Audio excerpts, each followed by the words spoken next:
policy was only $16 a month. My husband's also 40, and his $500,000 policy was only $18 a month. And with their same-day coverage, there was no medical exam required, and we were covered by the time we hung up. With monthly payments less than the cost of a bouquet of flowers, this is the perfect time to make sure your family is protected. Call SelectQuote at 1-800-596-2626 or go to SelectQuote.com to get your free quote today. That's 1-800-596-2626. 1-800-596-2626. Details on example rate at SelectQuote.com. Direct savings and client focus, the cornerstones of the Diamond Dave philosophy. Hi, I'm Diamond Dave Cantor. My team and I at Desert Wholesale Diamond can be your trusted friends with an inside scoop on the diamond world. Just like they are to thousands of people around the world. And just like we have been for over 34 years. At Diamond Dave's, it's all about the diamonds and the savings, not paying for high-end retail locations or the overhead of a mall. You stand to save big time with our by-appointment professional office approach combined with direct importing. When you choose Diamond Dave's, you choose huge savings, top quality, and excellent service. Call, email, or message us for an in-person appointment. Or sit back and relax for free FedEx shipping anywhere in the USA. Call Diamond Dave at 480-397-2450. That's 480-397-2450. Or follow him on Instagram at Diamond Dave Cantor. That's at Diamond Dave, Kantor. Did you know that Wendy's has any size soft drinks for just $1? Yeah, any size, anytime. Like $1 Coke, $1 Sprite, or even $1 strawberry Fanta. Okay, could we maybe switch up the sound effect, please? I'm losing it. Wow, no, not that. Any size soft drink for just $1? Gotta be Wendy's. Limited time only. Price of participation may vary. A la carte only. Not valid in a combo. Exclusions apply. In most countries of the world, Forte means door. United Forte Custom Doors, located in the Scottsdale Airport Design District, is now open with over 40,000 European doors, all in stock, ready for delivery, and at wholesale prices. Designers, contractors, builders, and yes, you. Come see our showroom on Greenway Hayden Loop. That's United Forte, Porte. Stop by to see and feel the quality at United Forte Custom Doors. Find us at uporte.com. That's uporte.com. Hey guys, Jeffrey O'Brien here. Did you know Harman Solar has gone super high tech? There's an amazing tool at harmansolar.com that'll give you an instant ballpark solar estimate using satellites from space. You just type in a little information, and within seconds, you'll have an idea of just how little money it takes to save big on that monthly electric bill. I did it, and within seconds, they measured my roof and calculated my savings. It's very impressive. Go to harmansolar.com and give it a try yourself. That's harmansolar.com. KQFN Tempe. Also transmitting on K257CD Phoenix at 99.3 FM and K240 EU Mountain Hills at 95.9 FM. Veterans of the blue and the gray, I accept this monument in the spirit of brotherhood and peace. There can be no greater service to our country and no source of pride more real. Today, Veterans Day, as we do every year, we take that moment to embrace the gentle heroes of Vietnam and of all our wars. As our forces fight, they and their families are in our prayers. The brave Americans serving our nation today in the Persian Gulf, in Somalia, and wherever else they stand are testament to our resolve. They deserve to know that their elected leaders who voted to send them to war continue to stand behind them. So thank you for your service and your sacrifice.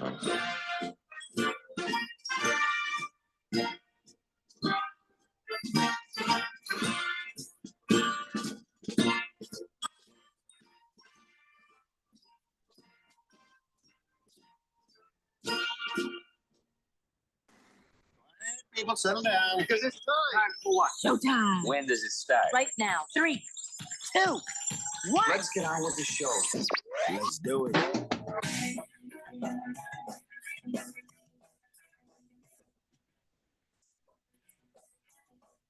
All right, everybody, it's Monday here on the Daily Blender, and your good friend, your radio pal, Jeffrey O'Brien, not alongside Randy White. He hopefully will be back tomorrow. We got Keon Rose in the control room, and you guys are on the Fanatic text line, 888-368-1580, as we broadcast live in the Harman Solar Studios in Scottsdale on Veterans Day. Happy Veterans Day to everybody. Thank you to everyone who served. Well, that just seems sort of like a throwaway line, though, doesn't it? It just feels like we've gotten, hey, thank you for your service. Thank you for your service. And like, yeah, we still have how many homeless veterans out there? Thank you for your service. Please get out of my garbage. That we don't care. We don't really care if we have 35,574 veterans experiencing homelessness right now. There are 16.2 million veterans here in the United States, at least as of 2022. I'm sure there's more.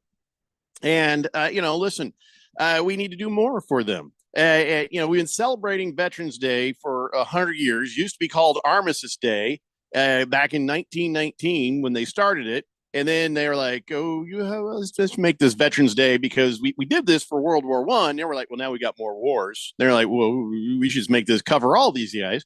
And so they changed the Veterans Day in 1954. So, it just feels like not enough. But if you know somebody who's a vet, thank them for their service today. And if you are a veteran, thank you. My wife, I thank my son and my uncles and so many different people. I mean, even Randy, like a shitload of his kids served. Everybody has somebody in their life, and I'm sure we're all very thankful. But here's the thing. I think we need to do better than what we're doing.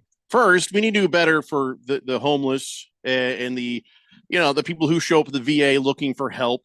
I think we need to do a bleep ton better than what we've been doing. But I feel like maybe the corporation should do better than the deals they're putting out. I took a look at the deals. I posted up a link. I was excited. I was like, ooh, like 80 different deals all in one place. But then as you scroll down there, you're like, oh, look at that free coffee from Starbucks. Oh, look, here's a free donut from Dunkin' Donuts. Yes, a donut from Dunkin' Donuts. Single one.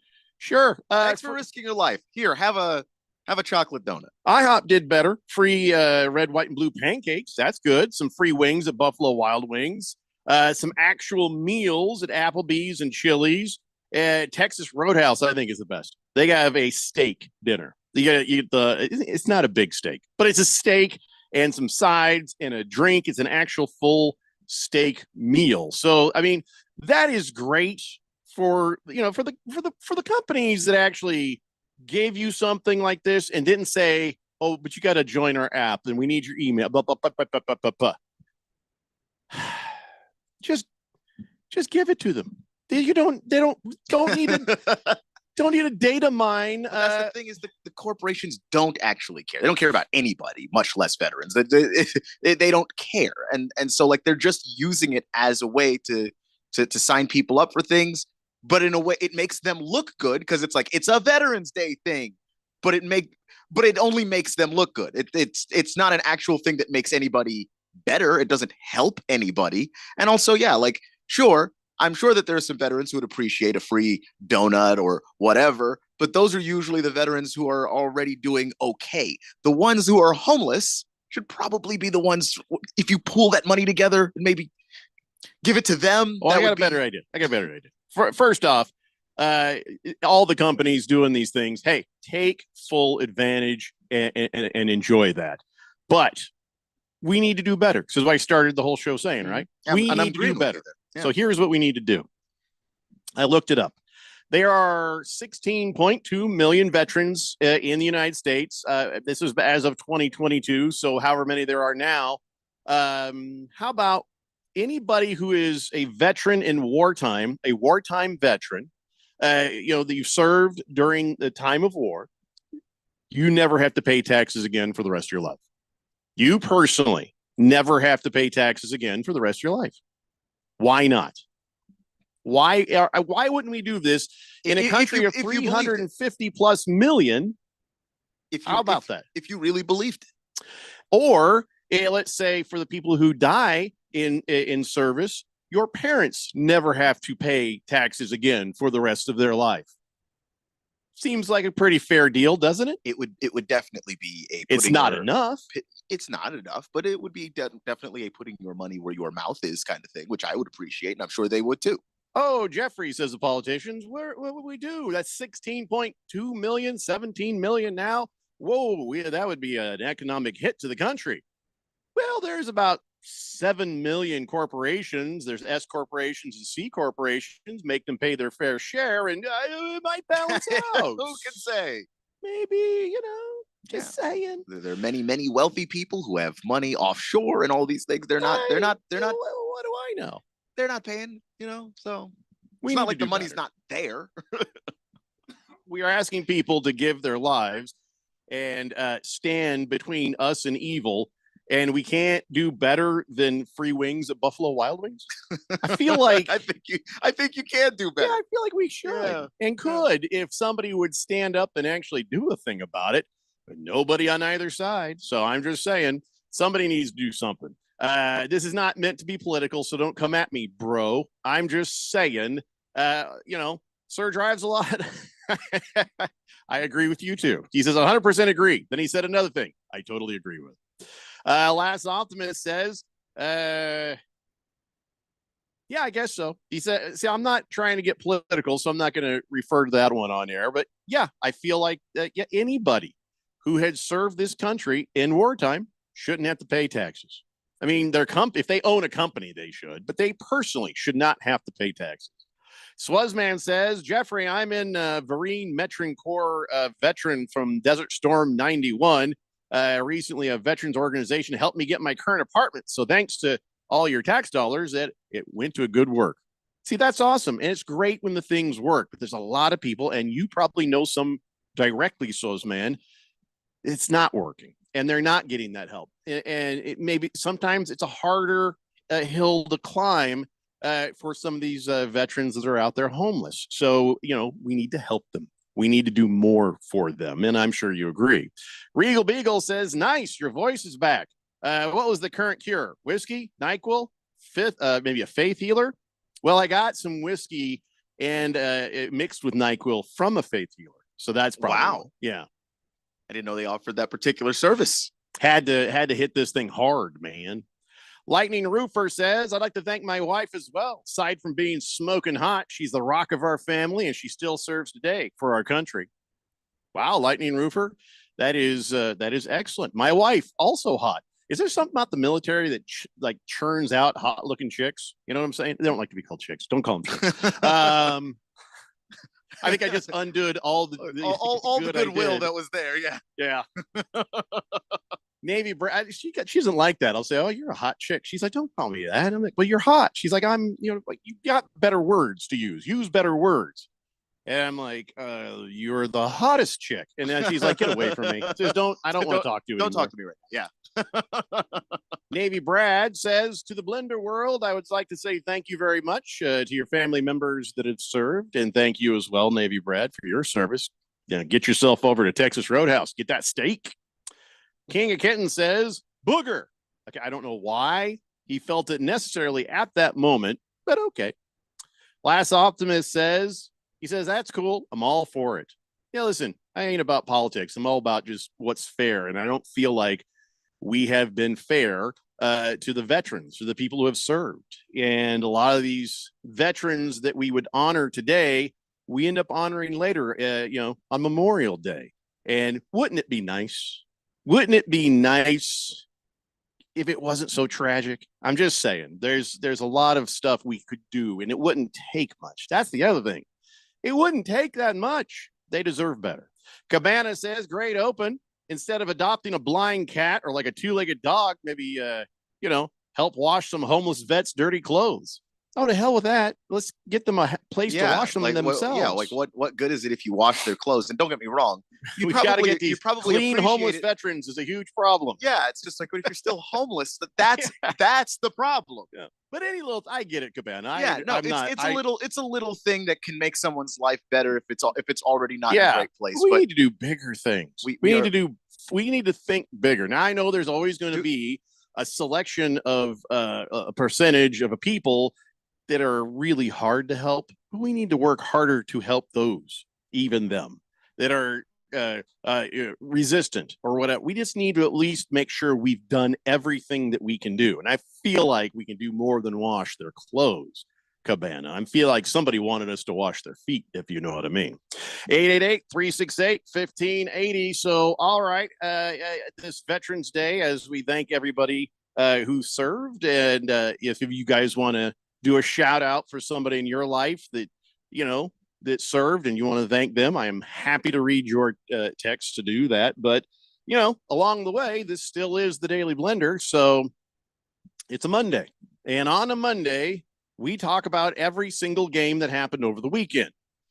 Last week, we got through it. But, I don't want to be stressed out.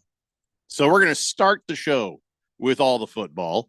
And if there's time left over at the end, we'll talk about everything else, which is kind of a bummer to me because I want to talk about ASU. I want to talk about GCU. I want to talk about the Suns and everything else. We will if we all behave ourselves. So I don't count on that, but we're going to give it a shot. So let's start it off. Let's talk about the Cardinals just destroying the New York Jets. Oh, I enjoyed that so much. Wasn't it lovely? I picked up the Cardinals defense and I thought this is either going to go really great for me or really bad. And I'm so happy it was good because I'm playing Moist One. I'm still going to lose because he only needs Cooper Kupp to get like 7 points and it's over. He has Cooper Kupp tonight, and Cooper Kupp has one game where he got 7 points. I think he had a broken leg in 3 places or something when that happened. Yikes. So I'm losing tonight when Cooper Kupp goes bat bleep crazy in the first quarter, probably. But anyway, so the Jets, back to the Jets and the Cardinals. Wow. That was just one of them games where everybody's like, whoa, my God, Kyler Murray's amazing. And you watch this little guy, he's running around like a little ninja. You know what I mean? He's like, what's it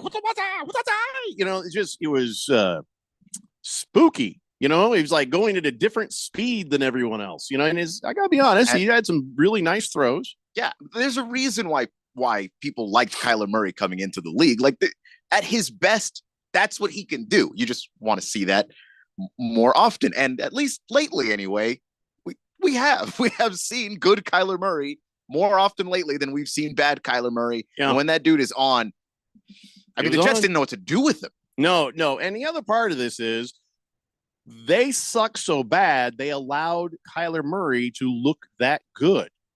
I don't know that you can just say that because I just did with my mouth and everything. He's done it a few times this season. It's not just and go back and look at who he did it against. The Jets defense just was not up to the task, and he now suddenly looks like the second coming. And up against good defenses, go back and look at the games they've lost. I understand, but it's also how that happened. Like when they beat the Niners, and I know the Niners weren't 100%. They didn't allow him to do that. He did it, and ended the sentence with, they weren't up, they were hurt, they were missing some pieces. But I don't know. I don't know because they didn't have what they needed to stop him. Yeah, I don't know that. And the thing is with it, I don't know if that's the. I don't know that that's the only reason it happened. Like I think he would have played well even if they were healthy. He threw a fade ball to Marvin Harrison Jr. The Jets didn't allow that to happen. That was a perfect pass. It was say he couldn't throw. I'm just saying. I'm just saying he's not always as good as he was. Like he was against the Jets. Yeah, and I do think their defense played a factor, but I don't want to take the credit away from what he did. They didn't just allow him to look that good. He was eviscerating. I think there was a meeting earlier, and they decided just to let him have it. Yeah, I don't think so. Like you can't do some of the stuff that he did with a team allowing you to. He was simply making plays. He made great throws. He ran the football. He was decisive. He did good things too. It's not just like the defense was so bad. He just looked great. Listen, when you play the Jets, you're like, I think I'm gonna play this Madden game on easy level. They played on easy level, and then other teams, they're gonna not be easy level. I'm just saying, I'm not a believer. Not a believer, but it looked cool. It looked great. It was very entertaining. And I love seeing that look on Aaron Rodgers' face. Thank you, Cardinals. Appreciate that. Oh, I love this. Love seeing him depressed. Love, he's like, oh my God, we were just really bad. Where are you we, now? You were bad. You were bad. You were bad. He was not good. And he hasn't been good for the last, I don't know, 2, maybe 3 weeks. But he tries to go like, Yeah, it's we when I am bad, Mm-hmm. but when you're bad, it's just you. That's the problem that I have with Aaron Rodgers, because he's thrown guys under the bus this season, but now it's we. Mm-hmm. I don't like that. I actually am. That is the thing I hate about him the most. I do want to thank the Cardinals defense for keeping me in my game against Moist One, at least. Which the defense has been playing well. It's just I am impressed with Jonathan Gannon, because they have been playing teams that I think are kind of one-dimensional. But the thing is, he figures out what that dimension is and he takes it away. That's all you can do. Yeah, let me we need to take something else away. Can I take something else? I need to take this away. Trey McBride, stop hurdling people. Stop jumping over people. He knows it's a problem. He was talking and coming into a press conference. He's like, I just hurdled the PR guy. Yeah, and everybody's like, ha, ha, ha, ha. Oh, real funny until you get hurt, Trey. Come on, man. You don't need to be hurdling people. You're going to get hurt. I mean, I appreciate it. I understand. It's entertaining, but stop it. I think it's just a reflex. Like you hurdle a guy once and it works. Your body is going to tell you, and you're about to get hit. Clear him. Go ahead and clear him. And so far, he has. It's going to go bad for him one of these days. You're rolling the dice every time you hurdle a guy, Trey McBride. Every single time. It is bad. It's badass. I mean, part of me is like, that's pretty cool. Yeah. The other part is just like, I hope your feet touch the ground before somebody hits you, because that ends ugly any other way. What game was I watching? It might have been Texans Detroit, where this guy somebody was high, somebody was low, or just sort of at the same, and they just kind of went boom, right. He was just right between them. I'm just like, he doesn't have any. The cartoon sound when all the ribs just go. Just the entire like rib cage just gone. Ooh. I was like, oh my God, that was a brutal hit. That's going to happen to you, Trey McBride. It's going to happen to you. Better stop doing that. Stop hurdling people. You think coaches have got to be saying that too, right? Stop hurdling people. I don't know. Because why would you keep doing it if they're telling you to stop doing it? Well, an injury will tell them to stop if you doesn't listen to me. I sure hope it doesn't, though. Silver Pop says, good afternoon, guys. Veterans Day. Happy Veterans Day to all who served. To tell you who needed help, Aaron Ayahuasca Rodgers did. What an ass kicking that was. Yeah, we got to take a break. We come back. We'll talk a little more about that, read more of your texts, and talk about all the other NFL games that happened yesterday. It's the Daily Blender here on 1580, The Fanatic. This is Brent Musburger's Action Update on 1580 and 99.3, The Fanatic. This update brought to you by Sport Trade. Download the Sport Trade app and use code VSIN to earn 10% cash back on every bet in your first week. Gambling problem? Call 1-800-NEXT-STEP. NBA, the Phoenix Suns will be in Salt Lake City Tuesday night as they take on the Utah Jazz. Phoenix at 8-2 after an overtime loss to Sacramento on Sunday, snapping a 7-game win streak. Well, the Jazz are 2-7 and 0-4 at home this year. The Suns opened as a 3.5-point favorite. It's down to 2.5 points, minus 115 against the spread. The Jazz getting the 2.5 points, minus 105. On the money line, Phoenix minus 145, Utah plus 125, and the over-under is at 231.5. I'm Tony Desiri with your VSiN Action Update on 1580 and 99.3 The Fanatic. Breaking news coming in from Bet365, where every nail-biting overtime win, breakaway, pick six, three-point shot, underdog win, buzzer beater, shootout, walk-off, and absolutely every play in between is amazing. From football to basketball and hockey to baseball, whatever the moment, it's never ordinary at Bet365. Gambling problem? Call 1-800-NEXT-STEP. 21 plus only. Must be physically located in Arizona. This message comes from Viking, committed to exploring the world in comfort. Journey through the heart of Europe on an elegant Viking longship with thoughtful service, destination-focused dining, and cultural enrichment on board and on shore. With small ships that bring travelers closer to the destination, there's more time to explore. And every Viking voyage is all-inclusive.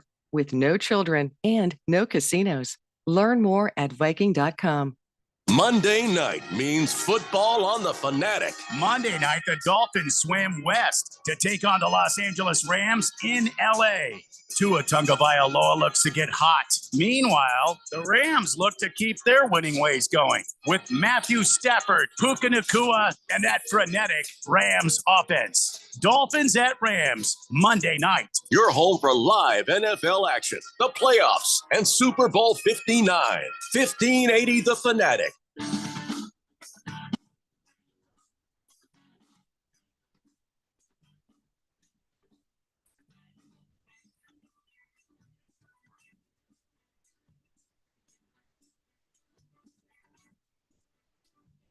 Today's Blender here on 1580 The Fanatic. Thundar, the Sound Barbarian. He's, I kind of gave Cabana. Cabana was texting in earlier saying, hey, maybe we could volunteer to wash some homeless guys' clothes. And I'm like, oh my gosh, I feel like we could do more than that. But Thundar says, in fairness to the guy's suggestion about washing clothes, I suspect he was talking about something we can do at an individual level. Well, absolutely. Individuals may be able to help homeless vets by washing clothes. The homeless part of the problem does need to be addressed, but most of us as individuals are not in a place where we can help them out there.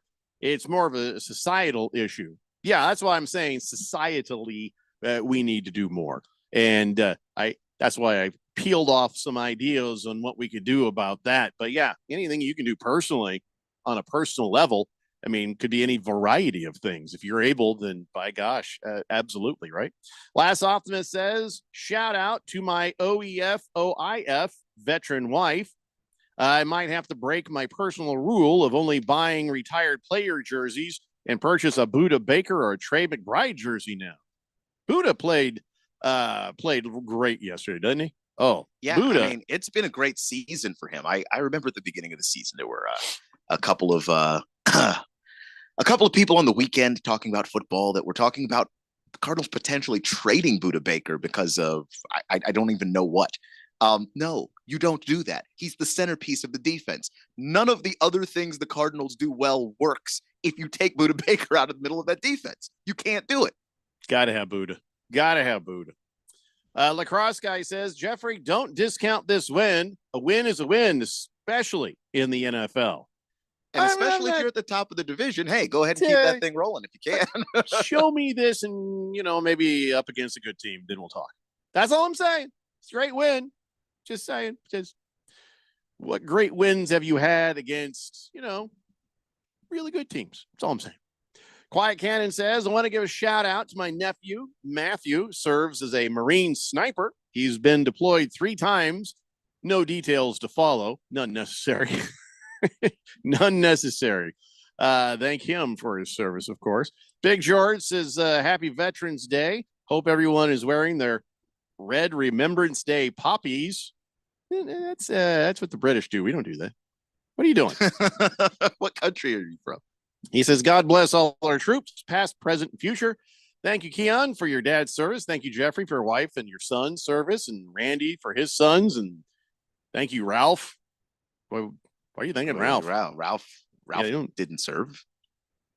I'm sure he has someone in his life that did, but He said, thank you, Neil, for something, I guess. I don't know. Nurse Scratch, it says, Kyler looked like an adult getting up after that sack with his helmet flying off and throwing a great pass for a touchdown. He looked like a lot of things, but adult's not one of them. Hey, got to give him manly credit, though, right? That he got plowed and his helmet goes flying off about 15 yards behind him. And he's just like, yeah, I'm good. And I told my wife, I have a theory on that. You got hit so hard, his helmet flies 15 yards and he's okay. All that hair he's got, that big, that is like a second helmet. That is like a guardian cap inside his helmet. Of course it's protecting.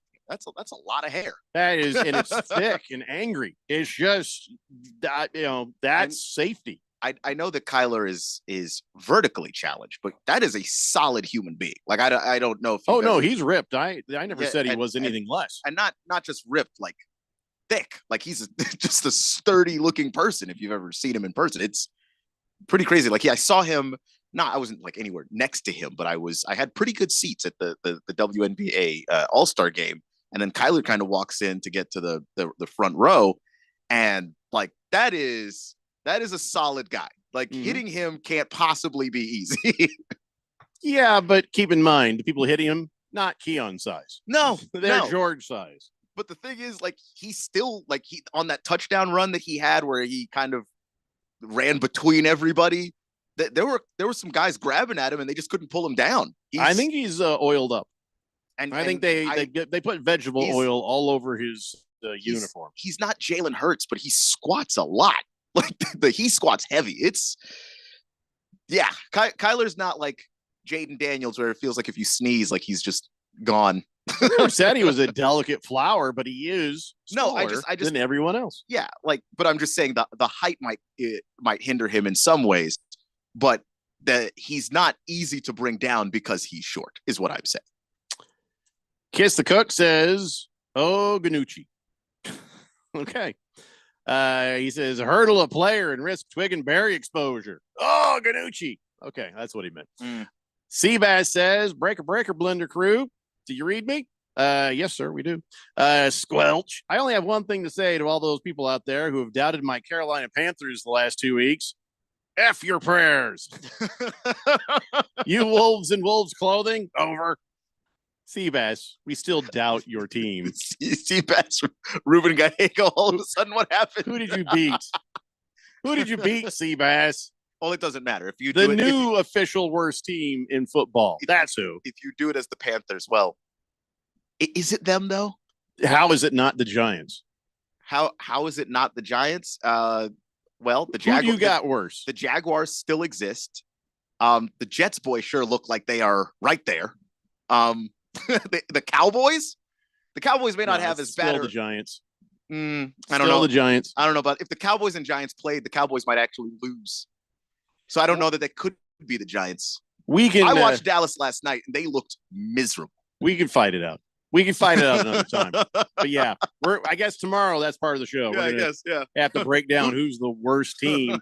Seabass, nothing proud about second place in that race. Okay, we have options. The Titans. I don't even know if they're second. Still kind of feel like it's the Giants. We'll get back to that. Free Guy says, hey, if you want to help the homeless, hand out alcohol and fentanyl. I used to work with them, and the politically correct term was unhoused now. My company bought 3 extended stays and let the unhoused stay for up to a year, fed them 3 times a day, and when you walked around the grounds, you could smell the fentanyl burning. I doubt you'll read this on air, but there's an epidemic going, and the only way to stop it is by offering free detox and rehabs and educating the children on the dangers. There's a lot going on with that text I just read there, Free Guy. And it sounds like maybe the way you had just put it might not be the right way to go. Yeah, maybe helping them with some housing and maybe not giving them alcohol and fentanyl. Maybe there's a way to balance out these things. The detox process does involve it, but like the way you described it makes it seem like you're just standing there handing it out, as opposed to there's usually a doctor or some kind of medical person present during the kind of ramp down of it. Because if you just take it away, the withdrawals could kill some of those people. So like now if you go to the last part of your sentence saying offering free detox and rehabs and educating the children, I agree. Yeah, I agree on that sentence. The other stuff, I'm not really your sure. Your wording about. made it seem like you're just handing it out. It's like, all right, you know what? Who wants some? Now look what you've done. Devil Hawk is like, damn, can I be unhoused and have a free place to stay with some meals and fentanyl and alcohol, please? Yeah. See what you've done, Free Guy. Hefty Lefty says, wait, who is he getting plowed by? Listen, is that the wrong term? I felt like that was the right term. Well, I didn't catch it, but in hindsight, I guess that is the wrong term. There's a little phrasing going on there. He got destroyed, is what I meant. I keep forgetting that there's dirty terms. This is the fourth dimension. Yeah, you can't just say that and mean he got hit real hard. He got banged. Wait, no, that's not right either. That's still so worse. Still right, but still wrong. correct, but also so much worse. I don't know. He got I don't have any more words. Let's see. Sun Devil Raul says, that's crazy how the last 2 times the Cardinal players' helmets have been knocked off of them during play. I've been against the Jets. I think he means he bet. Remember the last time it happened against Anquan Bolden? Oh, he's saying it's been against the Jets the last couple times helmets been knocked off. Oh, helmets are always getting knocked off here and there. I'm not sure what relevance that has to yesterday. Though was that was the Bolden one before they made the rule that if the helmet's off, the play's over? Because that was pretty badass when he got his helmet knocked off and he still ran no helmet, scored the touchdown. That was pretty cool. That was a lot of years ago. Yeah.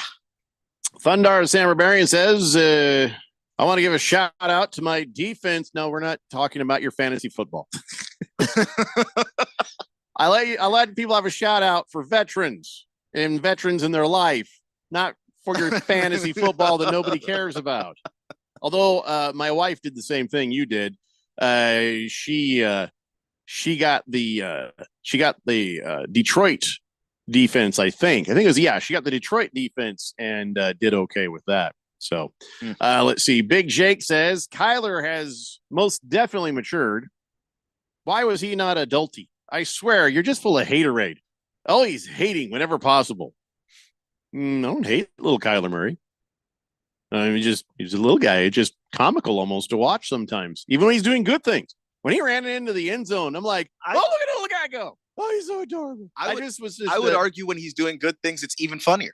I just can't stand myself. I just want to pick him up and go like, because it's just pretty funny to watch a guy like run and you hear that music from the Looney Tunes. You can hear it. Everybody hears it. You're lying to yourself if you say you don't Tom hear and it. Jerry music. Yes. Yeah. Yes. It's just about, you know what? I gave him props. He's tough. You know, he took a hit. The helmet goes flying and he's fine. We've acknowledged these while he's, actual size. He's tough and buff. You know, I've acknowledged he had some sweet throws. Can't deny that. And that run into the end zone, can't understand how he got away with it, to be honest. So that is not 50. Haterade, just reality. I don't know. Here you go. Free guy. Thank you. He says, you could say he got lit up. He got destroyed. He got annihilated. Yeah, lit up. I think I'll go lit up. That's a good one. I will stop saying he got plowed. I mean, yep. I wish they hadn't turned that into a sex term, because back in the day, it wasn't a sex term.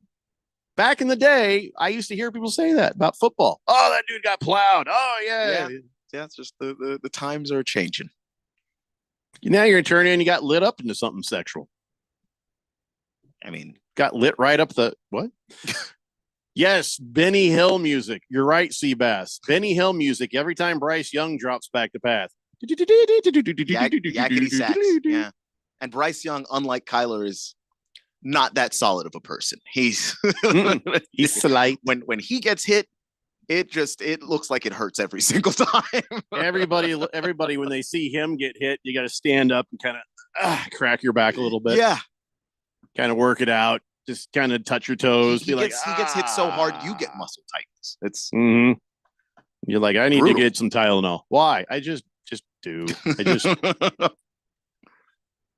Big George. Let's see here. Thank you. Average Joe says it's the way Kyler runs. He doesn't have that classic sprinter form with the ball cradled. He almost runs with his arms at his sides.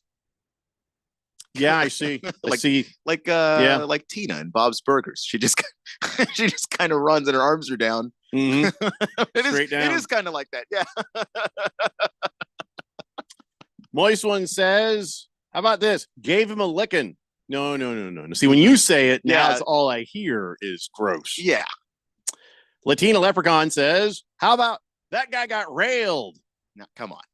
You know better than that. I even know that's a sex term. No, she knows exactly what she's doing. She's just officially a member of the fourth dimension now. So here we are. She says that used to be a safe term. Now it's associated with sex. Yeah.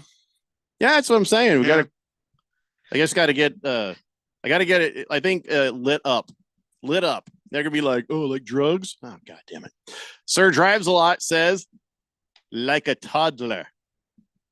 Yes, you're right. He does. He runs like an actual toddler. It's just the thing that makes it just adds an extra layer of funny to me is that the guy is he's topping out at 22 miles an hour. It's like what he looks like and the actual speed he's moving don't line up visually. Yes, Moist One, we did. We did used to say, oh, he got creamed. We did say that back in the day. I remember being a kid and hearing that. Yeah. That one's gone. You can never do that now. Fifth letter says, someone save me. I'm still stuck under the Latino leprechaun's bed. Nobody believes you, fifth letter. Nobody believes you. Big Jake says, it's funny that he's so fast. He took a trot into the end zone. He's taken plenty of hate when the team sucked, but I expect the hate to stop when he's playing like a top 5 quarterback and we're looking like a playoff team. I don't know. You keep saying hate. I don't hate Kyler Murray. Nobody's hating. I do not believe that you're going to see this same version of events against a good team. Good news for the Cardinals. They don't play very many. Yeah, not many good teams in your future. So there's that. But yeah, look, it's what happens when you have a 4th place schedule. You get that, and you should take advantage of it. And some teams are good enough to do it. The Cardinals improved enough that they are, and some teams aren't. Big Jake's like, you hate so much you don't even know when you're hating. Okay. There's got to be other shows for you to listen to, Jake. Here's what it is. You take that knob and you go clockwise or counterclockwise. You just do what you want on that. But I'm tired of getting scolded by you. Hefty Lefty says, my toddler runs with her arms back like Naruto. And we have no idea where she learned it. Probably Naruto. Probably right there. Do you know how many kids in my middle school ran like that? Yeah, you hope that that's where she got it. Because otherwise... It's just also, you're not an animated ninja. There's no reason to run like that. There's no benefit to running like that, except that if you trip and fall, you will knock all of your teeth out of your head. Box of Screws says, so Kyler gallops like a miniature horse. That's what I've taken from this conversation. Sure. Miniature prance, though. Miniature horse is still a horse, man. You know what it looks like? It looks like this is the first thing. I'm like, was this video sped up? It looked like he was video had been sped up, like a replay. But I'm watching it live, and I'm like, holy crap, he's fast. They say that speed is stride length times stride frequency. And since Kyler doesn't have very long legs, we're doing the frequency thing. That's what's happening. No, man, it was impressive. Slow-mo Zoe says, Kyler looks like a toddler that grabbed something you were supposed to have and they called. So, like you're chasing the toddler. Give me those scissors. Hefty Lefty says, miniature horses are all horse where it counts. Well, isn't that everywhere? First off, looking. Just what? But also, a miniature horse is a horse in all the ways that a horse is a horse. They're horses. Of course. You're just tiny. Slow-mo Zoe says, I reread that. Wait, Kyler looks like a toddler that grabbed something he was not supposed to have. That's what he meant to say. Silver Pop says, I thought a miniature horse was a pony. No. Pony's a different animal. Yeah. They are small. They look like small horses, but miniature horses are like pugs of the dog world. You know what I'm saying? So they're like pugs of the horse world. That's the best I can guess. All right, we got to take a break. We come back. We got to talk about other games. I was supposed to talk about other games in this last segment, but all we could talk about is hating on Kyler. So we'll find someone else to hate on when we come back. It's a Daily Blender here on 1580 The Fanatic. The Fanatic is your home for fall football. Catch the NFL and NCAA live games on 1580 and 99.3 The Fanatic. Brought to you by Bet365. It's never ordinary at Bet365. Direct savings and client focus, the cornerstones of the Diamond Dave philosophy. Hi, I'm Diamond Dave Cantor. My team and I at Desert Wholesale Diamond can be your trusted friends with an inside scoop on the diamond world. just like they are to thousands of people around the world. And just like we have been for over 34 years. At Diamond Dave's, it's all about the diamonds and the savings, not paying for high-end retail locations or the overhead of a mall. You stand to save big time with our by appointment professional office approach combined with direct importing. When you choose Diamond Dave's, you choose huge savings, top quality, and excellent service. Call, email, or message us for an in-person appointment. Or sit back and relax for free FedEx shipping anywhere in the USA. Call Diamond Dave at 480-397-2450. That's 480-397-2450. Or follow him on Instagram at Diamond Dave Cantor. That's at Diamond Dave, Kantor. I'm still going for it, even with higher stroke risk from atrial fibrillation, an irregular heartbeat not caused by a heart valve problem. Over a 3-year study, Eliquis apixaban tablets reduced stroke risk better than warfarin. And over 97% of Eliquis patients did not experience a stroke. A first stroke occurred in 2.9% of warfarin patients versus 2.3% of Eliquis patients. Don't stop taking prescription Eliquis without asking your doctor. It may increase your stroke risk. Eliquis can cause serious and, in rare cases, fatal bleeding. Don't take Eliquis if you have an artificial heart valve, abnormal bleeding, or antiphospholipid syndrome. While taking, you may bruise more easily or take longer for bleeding to stop. A spinal injection while on Eliquis increases risk of blood clots, which may cause paralysis, the inability to move. Get medical help right away for unexpected bleeding, unusual bruising, or tingling, numbness, or muscle weakness. Medications such as aspirin products, NSAIDs, SSRIs, SNRIs, and blood thinners may increase bleeding risk. Tell your doctor about all planned medical or dental procedures. Learn more at Eliquis.com or call 1-855-ELIQUIS. Let's say you've got questions. You're looking into solar, but you don't know where to start. Well, Harman Solar has the answers. Hi, I'm Jeffrey O'Brien, and listen, there's a couple of ways you can go here. One, visit harmansolar.com, browse around, because right across the page, they got links to all sorts of great information, like frequently asked questions, equipment, tax credits, even testimonials. Or just give them a call, 800-281-3189. Ask them directly. They'd love to hear from you. That's 800-281-3189. Or just go to harmansolar.com. My name is Mary Grace. There are a few misconceptions about Alzheimer's. It's not just memory loss. It's the loss of mobility, the risk of falling. For more information, contact the Alzheimer's Association at alz.org, sponsored by the Alzheimer's Association. Your home for sports. 1580 and 99.3 The Fanatic.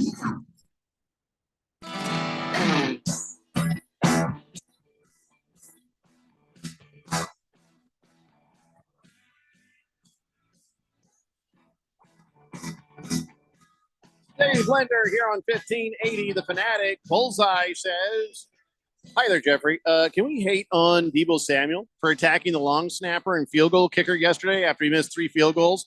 It's ironic the same long snapper and kicker end up being the heroes in that game, kicking the game-winning field goal for the 49ers. Yes, you can do whatever you like. But we're going to talk about that game later. So we'll share our thoughts when we get to that game. We like to go in order of things. Baker Cocky Hen says, little Sebastian is a horse, damn it. Silver Pop says, speaking of miniature, I think Drew Petzing looks like a miniature version. Awesome fart. I don't know if that came out the way you meant it to. Cardinal Art says, leave Kyler the size of a minor alone. That's my quarterback. Sorry, I don't know the crying T.O. voice because I've never seen the video. I've only ever seen the meme. Really? Oh, I watched that live. Oh, beautiful. Yeah, I bet you do. If you get the audio, we can play it. We can just play it. Yeah, I'll see if I can pull it up here. I think he was trying to say, the texter before, that Drew Petzing looks like a miniature version of Monty Ossenfort. Well, they're both bald. I don't know that they look any similar beyond that, personally. Well, that's good enough. Yeah. Hefty Lefty says, well, I was talking about miniature horses when I said miniature horses are all horse where it counts. I was talking about their love of apples and carrots. Get your mind out of Moist One's browser history. I hope you understand that we started the show trying to correct Jeffrey on using the word plowed when he used it just innocently to say that a guy got hit hard. So my mind was already there. I didn't put it there. I'm blaming the fourth dimension. I'm not accepting any responsibility for that. Box of Screws says, when Kyler's alone running in space, looks like your normal picture got stretched out on the TV, so it's compressed vertically. You're absolutely right. I have a giant TV in my living room, And I was standing there. I actually had just walked in to go sit down when that play happened. And I'm just like, whoa. You should have been there. Moldy Tuna Fish says, Mary Grace is such a promiscuous little tramp. What? Playing the sympathy card with Alzheimer's. We all know she's a freak in the bedroom. Wait a second. Is she talking about? Who's he talking about? I have no idea. I don't know who that is. Okay, Moldy Tuna Fish. I Brought the don't- whole show to a complete and screeching halt. Thank you for that, I guess. I know you've been trying to maybe avoid what comes next, but wow. So you got beat by the Steelers. Your Commanders got beat by the Steelers, 28-27. I haven't been trying to avoid it. I'm not upset about it. What happened there? You just got beat by Captain Cringe. Yeah. Well, first off, they're 7-2. So like we can stop. They're good, actually. My brain can't accept that. I understand that, but I don't feel bad about it. That's a good football team. They've won a lot of football games this year. And they were the better team on Sunday. They played more disciplined football. The Commanders had a lot of very stupid penalties, including the 4th and 1, where the Steelers were trying to get the Commanders to jump off sides. And then the rookie Johnny Newton does exactly that, gives them a favor. And of course, the next play is the deep bomb to Mike Williams that gives the Steelers the lead. I do think the Commanders did get hosed on one call, the throw, I believe, to Zach Ertz to pick up the first down. I thought Ertz was at the first down marker. They said he was behind it. They spotted it behind it. The review was that he was behind it. I don't know how. The replay, to me, it's clear he got the first down. And I think the Commanders probably kick the field goal and get the win there if that happens. But no, they only have themselves to blame. I'm not going to blame the officials for this one because they didn't play a clean football game. And it's the first game this season where they were that sloppy. So it's good, actually. Get that loss out of your system. Learn how to play more disciplined football. You're not going to have, a bunch of games where you get bailed out by a Jaden Daniels Hail Mary. Like, you're going to have to play clean football, especially as teams start figuring you out a little bit. And I think the Steelers did a great job defensively. Their defensive line was crazy good. Jaden Daniels usually makes a lot of guys miss. Cam Hayward, TJ Watt, you can't really make those guys miss on just pure athleticism. You're going to have to be, a whole lot better. And I thought Jaden Daniels was good. I thought he had a good day, but it was one of those days where they needed to play cleaner football and they just didn't do it. You wore your defense out. Classical story. You wore them. They're doing great most of the day, and they got worn out. I mean, that is the story. When Jaden Daniels is 17 for 34 and 200 yards, and you're not really doing chunk plays like you need to do and going 4 and out. I mean, what do you expect? They didn't go 4 and out that often, though. That's the thing, is they had a few, but it was that. Look, the team scored 27 points. They didn't wear their defense out, in my opinion, because I think that they did actually finish enough drives to win this football game. But you can't have the dumb penalties. Like that, to me, that's what lost the game. The back end of that defense has been suspect all year. They didn't give up that big play to Mike Williams because they got worn out. They were giving up big plays all day. The Commanders in the first half punted a lot. That first quarter especially was like 3 punts. But after that, no, they were pretty solid. Their time of possession was pretty even with Pittsburgh's throughout the game. I don't know. I don't think so because they ran the ball a lot too. But you got to play better football than that. The penalties will absolutely kill you. And it did. So you feel like you were looking in a mirror then? 2 Spider-Mans? The Steelers Commandos just sort of evenly matched? Yeah, that's how the game felt to me. Like the Commanders got out to a big lead early, actually. So like the defense should really not have been worn out. You're up 10 going into halftime. Yeah, no doubt. So then they punted more in the first half than the second half, and you had a 10-point lead. They just didn't play good enough. I think the Steelers were just the more disciplined team, and they made the big plays when it counted. Russell Wilson is more experienced than Jaden Daniels, and it shows. Silver Pop says, Keon, you won't blame the officials, but I will. That was a first down. And also, why shouldn't they get bailed out by the officials? The Chiefs get bailed out every game. Okay, calm down, everyone. I don't need to bring up the Chiefs. I'm not thinking about the Chiefs right now. The Commanders had the ability to control their own destiny in that game, and they didn't do it. Look, the Johnny Newton 4th and 1 is why I don't blame the officials. You know what they're trying to do on 4th and 1. They're not going for it. They're trying to get you to jump off sides, and Johnny just jumped off sides. It's happening. You can't jump off sides. Literally, right before that snap, they will tell you, don't jump. Nobody move. They're not trying to actually run a play here. Don't move. Johnny moved anyway. Like, I'm sorry, that's not the official's fault. So how did the underpainter end up the underpainter? You named him on Beat the Book. That's why. Yeah, it was. He actually requested the name. I think right before a break, so I didn't get to ask very much about it. But I asked him for a text or nickname, and he came back with that. You got to ask underpainter. Why are you underpainter? That is a good question. Since I was listening to the game on the radio, in the play, I thought they were going to say that color Maury was going to get out of his own. Kyler Murray was going to. The end of that sentence, I think the text to speech ruined that for you, underpainter. If you could resend that. Thundar, the Santa Barbarian, says, yeah, the woman in the Alzheimer's commercial that plays on the Fanatic says her name is Mary Grace. I'm not sure where the other texter got the rest of that from, but that's where the name comes from. Oh, yeah, commercials. Baker's Cocky Hens sent me a picture of Homer Simpson with a jacket that says Mr. Plow. Moist one says, yeah, I'm not even reading that. Big Jake says, when Keon's hosting the show again, because that's when I'll tune back in. Oh, bite my ass. Wow. Here's what he says. Now, Keon will say, you could say if you agree with this. He says, you can hate on whoever you want all the time, but can't take a single word back. Reminds me of the bully at recess. But all you do is sit there and go, you're mean, you're mean, you're mean. You don't ever have anything good to say beyond that. So am I a big bully on the recess playground here?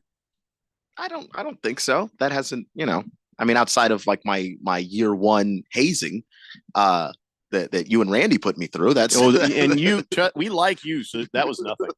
I know. It could have been worse. I can see the ways in which that could have been worse. Oh yeah. No. We were easy on you. I don't know. Like I just think everybody has opinions on players and teams, and if like Jeffrey has never really been the biggest Kyler Murray fan. Also, Big Jake, some of these are jokes. Yeah, I don't know. So lighten up. But no, I could take. Listen, there are people who come on here and not just here, but on Twitter and say the most horrific things to me. I read them. I don't care. Doesn't bother me at all. But all you're doing is just being annoying. Oh, you're so mean. Oh, hate. You hate. You hate. You hate. I don't hate. I just, you know what? This is not the show for you, Jake. So I'll tell you what.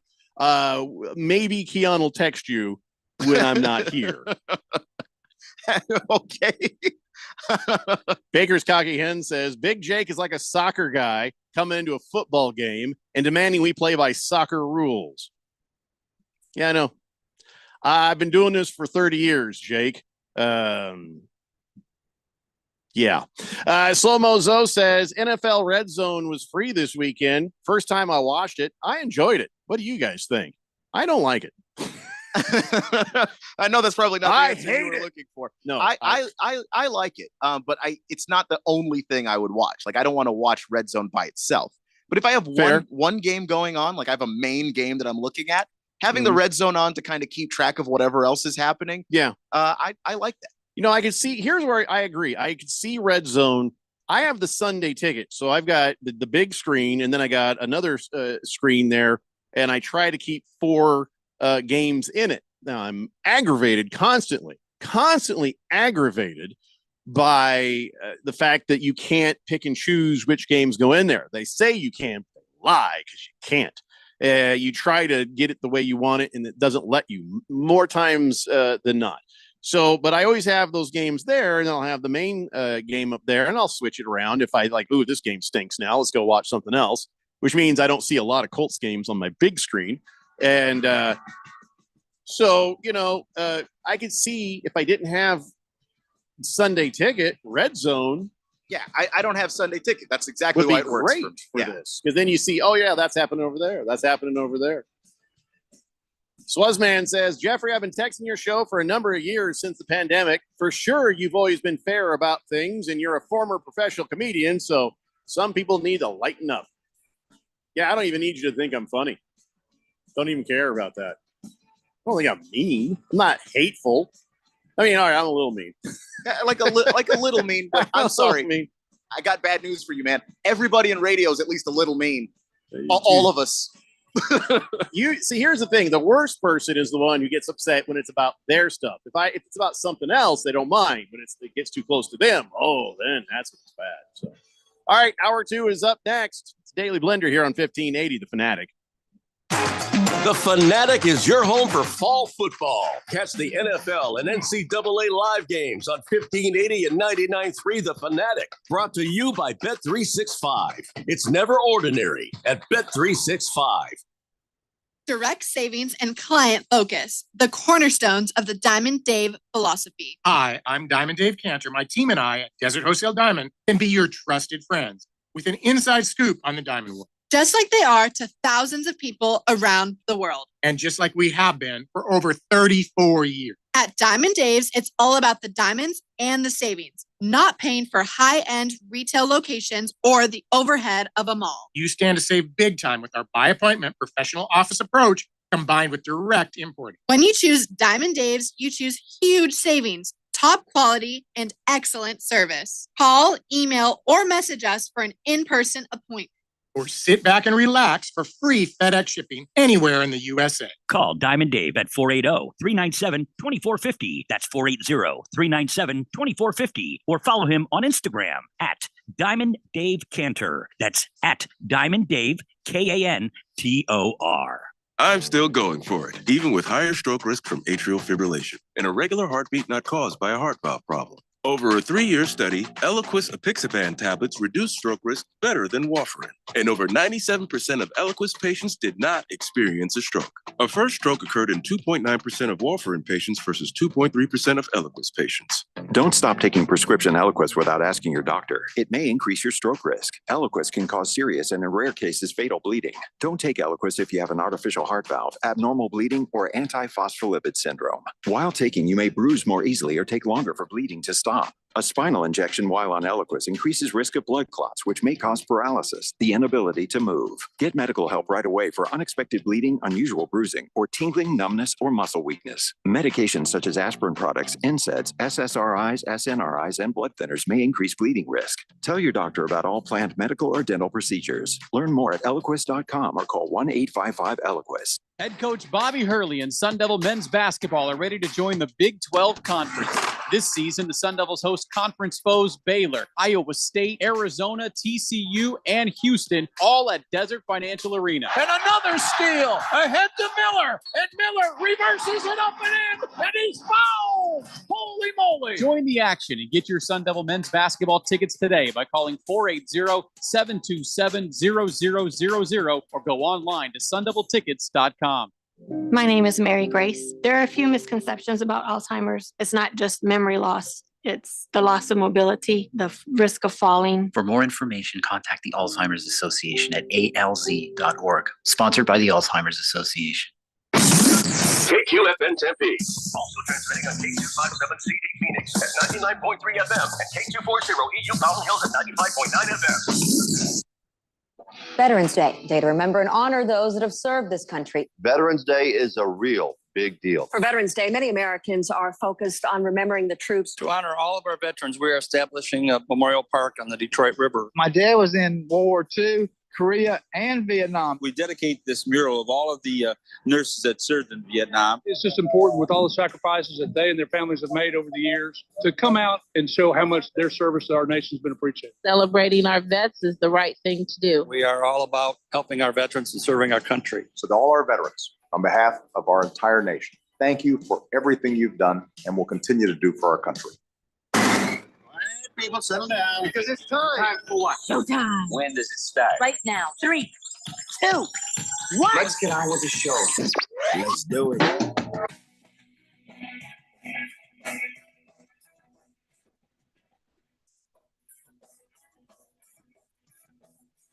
All right, everybody. everybody. It's 4 o'clock here on the Daily Blender. I'm your good friend, your radio pal, Jeffrey O'Brien, not alongside Randy White. Hopefully he'll be back tomorrow. But we got Keon Rose in the control room, and you guys are on the Fanatic text line, 888-368-1580, as we broadcast live in the Harmon Solar Studios in Scottsdale.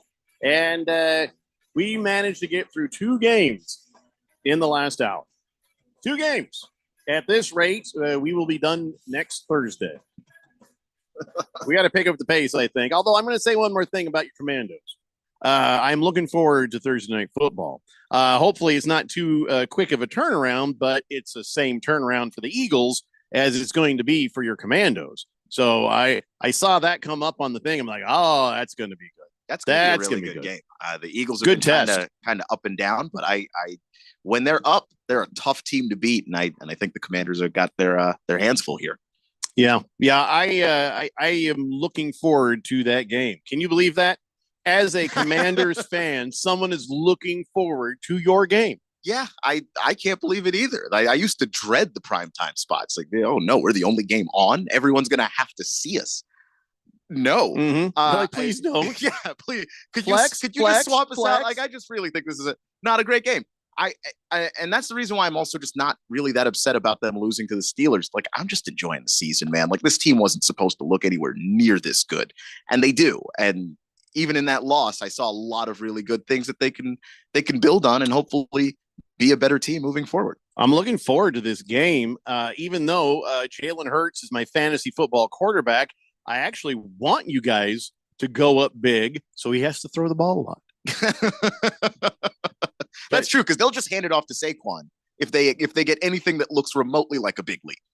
You've probably noticed usually how we do things, unless you're dip bleep Jake. But here on the show, we talk about Cardinals, then we talk about Commandos, then I'll talk about my Colts. Not doing that anymore. I'm not talking about my Colts anymore. There's no reason to talk about my Colts right now. So I have put them into the normal, role of games. I pull out the Cardinals, I pull out the Commandos, and then the rest of the games we talk about in the order that they happened.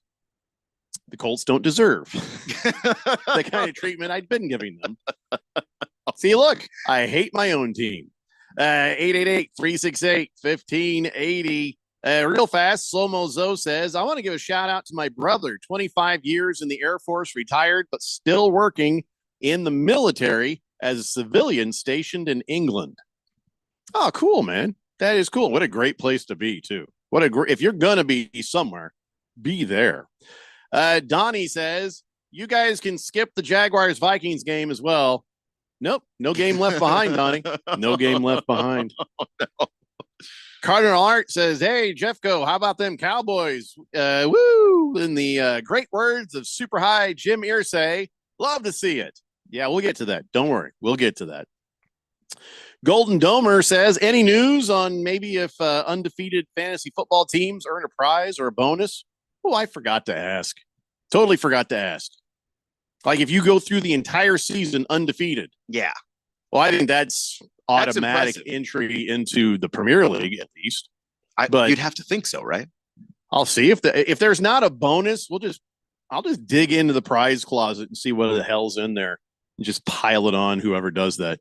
Domer must be asking because he's one of them. That's my guess. That would be my guess too. I think he mentioned it last week.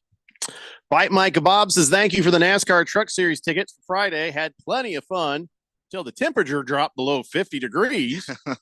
Ooh, you got to be prepared for that, man. Yeah. Tis the season. Moldy Tuna Fish says, did that guy just say we're establishing a veterans memorial inside the Detroit River?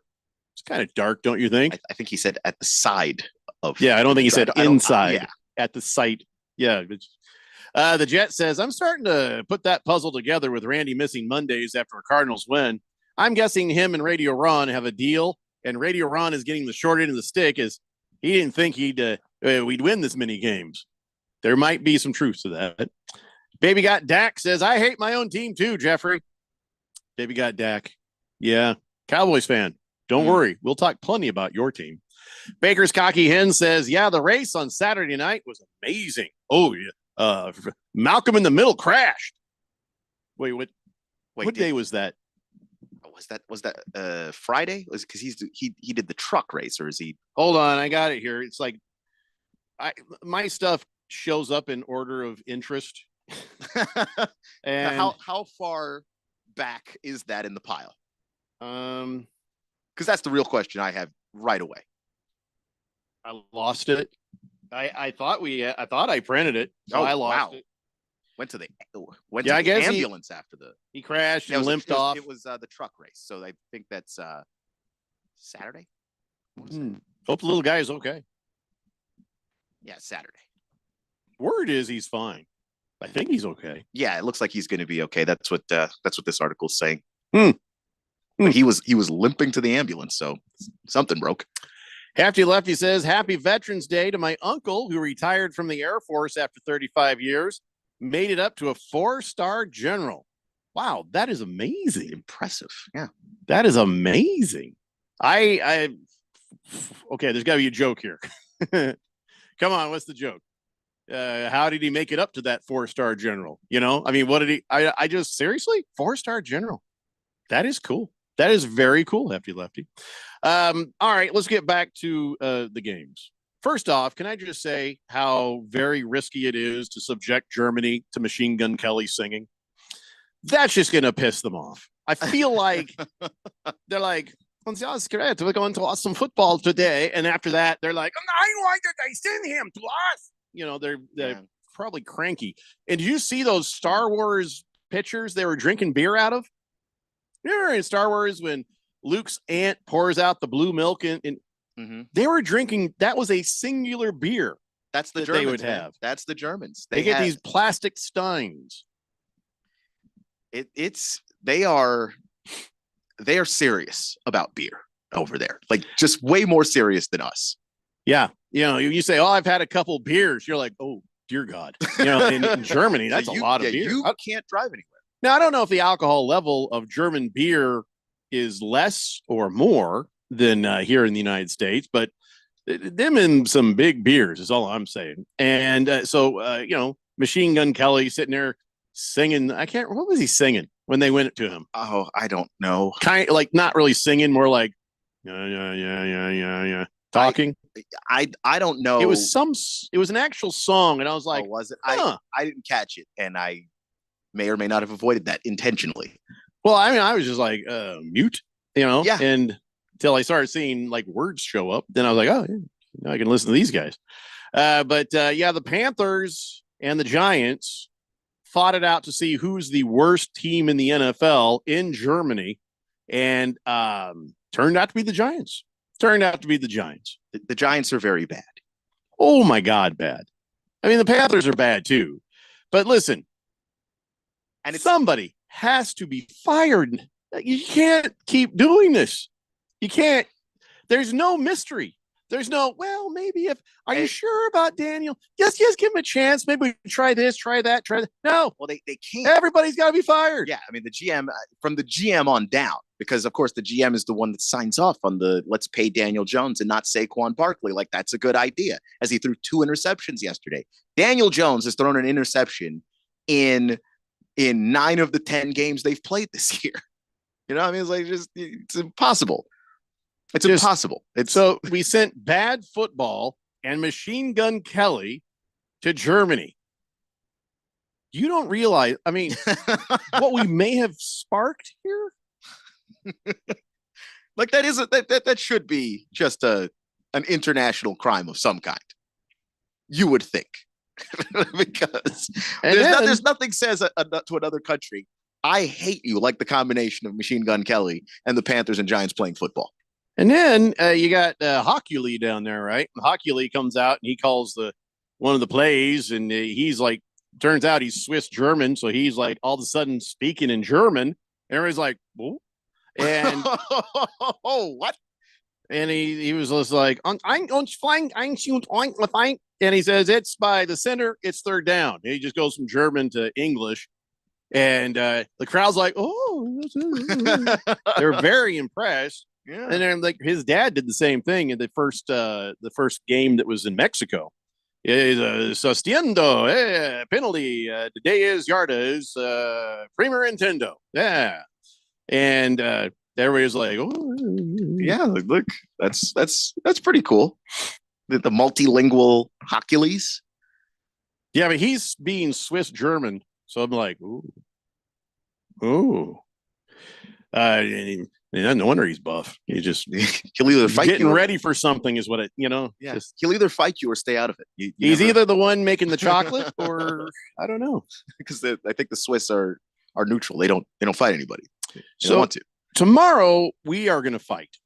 We are going to fight about who's the worst team in the NFL. I'm a little depressed that we have this many good options. Too many. Because between the Giants, Panthers, Jaguars, Mhm, Bears, Patriots, Jets. Although Patriots and the Titans. Bears played each other, first thing in the morning after we were done subjecting Germany to a whole lot of yuck. And but this one, okay, first off, the Panthers beating the Giants 20-17. That was bad enough, but there wasn't even much of a fight put up when the Patriots beat the Bears 19-3. Drake May, got it done. Caleb Williams is looking worse and worse. That's usually what happens when your offensive coordinator is bad. Like that, we see it happen with quarterbacks all the time.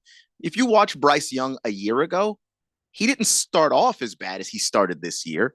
He got there by getting beat up all season long and losing his confidence. And Caleb, I think this is the first time ever, college or pro, that I've seen Caleb Williams look defeated. He's never looked defeated. That's like the one thing he's never been. He's just getting his butt kicked constantly. He is now, yeah. Yeah, it's getting, So I guess the 8-game home winning streak for the Bears ended. And now they haven't had a touchdown in 2 straight games. It's rough. It's getting depressing if you're a Bears fan. Yeah, and the play calling is atrocious. It's like your offensive line is bad. You can't call plays that are deep downfield shots. You just can't. You don't have the time to protect the quarterback. Caleb's really good in the quick game. I just don't know why they don't consistently do it. They do it sometimes, and it does work when they do it. But Shane Waldron refuses to do it more often than he doesn't. And Caleb Williams threw for 120 yards, but with all the sacks, the team got credited with 69 total yards of passing. Mhm. That just can't happen. Well, not like Drake May was that much better, but it was enough. He wasn't, but all 184 of his yards got the count. Woof. So, and of course, my Colts are no better than these Bears, and the Bills just easily took care of their business against the Colts. Good teams should beat lesser teams like this. This was textbook, textbook.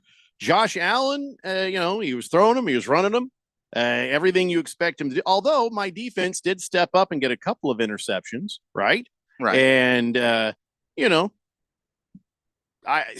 it kept Bill's receivers out of the end zone anyway, not for all the good it did. But yeah, because Josh Allen did not throw a touchdown in the entire game, but still, he did enough damage, and my Colts stink. Yeah, it's not great, and obviously Flacco had one of those days where the interceptions were flying. Does leave me wondering what Colts cornerback Kenny Moore means when he says, I don't think everyone's working as hard as possible. I think that's the problem here, and it's showing, he says. I'm not the type to sugarcoat it.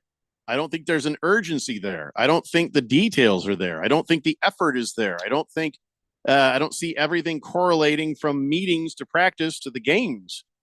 So that feels like he's aiming it at everybody, but there's got to be somebody. I don't know if there's any one specific person. There might be. He might have one person in mind, or he might just have multiple people in mind where he's just like, man, this is not what we're supposed to be doing. And that's not a great sign, because if he is talking about multiple people and not a specific person, then that means that Shane Steichen's lost that locker room, that they're listening, that the coaches are offering attention to detail, but the players aren't executing it, which means that I don't think they believe it. And that's a tough sell. Yeah. I don't want to talk about this anymore. Because in 4-6, you can't have a group of guys acting like the season's over. That's my team, and my team stinks. So what's the point? Slow-mo Zoe says nobody had a worse day than Jared Goff. We will talk about that. That's the last game we're going to talk about. I disagree, but we'll get there. Yeah, a lot of guys had worse games, but yeah, I mean, that's one you saw. He had a historically bad game, but he won in the end. So, like, that's not a bad day for Jared Goff. Big George says, I think it's safe to say that despite what Ralph said about Caleb Williams being a sure bet and a generational talent, that he's a huge draft bust. Jaden Daniels is the star of that draft. Shocker, a guy from UFC not living up to expectations.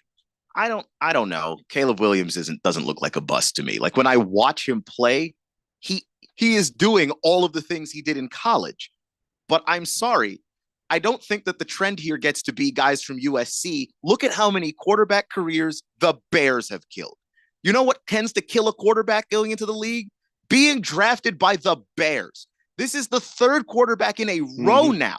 Whether or not you like Justin Fields, whether or not you like Mitchell Trubisky, you cannot deny that they have gone into seasons with a coach who seems to have no clue what he's doing. And it's possible that at the end of this season, the Bears are going to fire their coaching staff. And then Caleb Williams is going to be on coach and offensive coordinator number 2, just like Justin and just like Mitchell. This is what the Bears do. This is not a Caleb Williams problem. Jaden Daniels went to a team that took the care and time to make sure that he didn't have to do too much early. Jaden Daniels had an easier playbook basically to work from early, and then they slowly added things to his plate. They know that they don't have a good offensive line, so they use the quick passing game. Cliff, we make fun of him, but the bubble screens and the slant passes, that stuff works when you're a rookie. It helps you. The Bears aren't helping Caleb Williams. They're just not, and they're getting the guy killed. Drake May looked really good yesterday, so it's not just a Jaden Daniels thing. Drake May's looked really good this whole season. The Patriots, up against who, though, again? The Bears, that Bears defense is legit. Is it? Yes, it is. The Patriots defense they is lose legit so too. often. I don't really pay attention. Yeah, it's hard. Like I can understand, and I don't fault anybody for not wanting to watch Bears football. It's not great.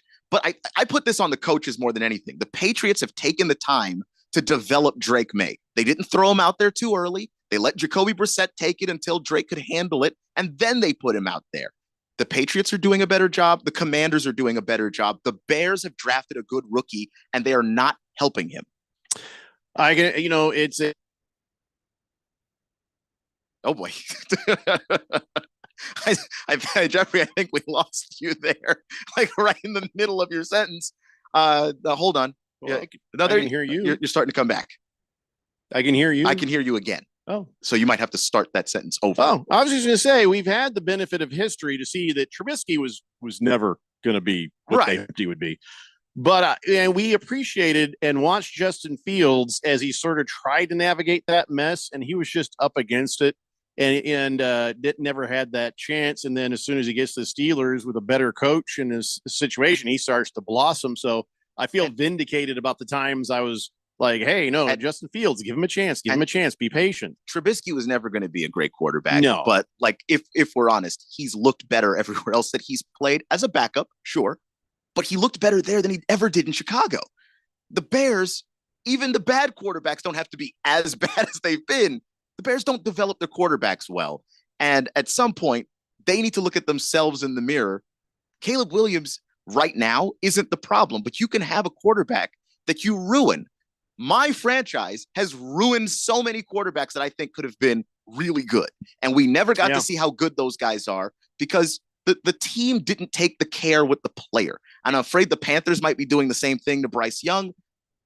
Caleb Williams is a good football player, but that's not a good football team. So there's enough of a sample size now to look at all these quarterbacks who just basically were wasted.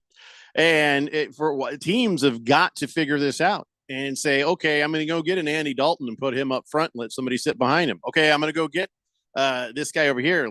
I mean, I don't mind, losing games with Joe Flacco as long as Anthony Richardson's actually learning something. You don't always learn from the team winning. Yeah. You just learn from being a part of these things and the practices and the whatnots. And there's something to be said about sitting behind a veteran who knows what to do. He knows how to prepare. He knows how to watch film. He knows how to study. and you can be a rookie and learn, okay, these are the habits I need to have if I want to be successful too. There's a reason why the Patriots went out and said, yeah, we're going to get Jacoby Brissett, and say that Drake May's not going to play until we think he's ready to actually handle the mental capacity that it would take to be a starting NFL quarterback. And now that he's in there, he's got his ups and downs, but he's growing, and he clearly looks like he's getting better every single game. Swazman says, Jeffrey, the Bears missed out on a big offensive lineman, number 9 pick. Instead, they took Roma Doomsday. Well, again, I can't fault anybody's instincts on things, but how you work going forward with what you do get, that's what matters. Flog and Logger says, are the Bears smart enough to get the wheelchair ramp slapped in real quick for Billy B and Josh McDingles? I don't know what you mean by that.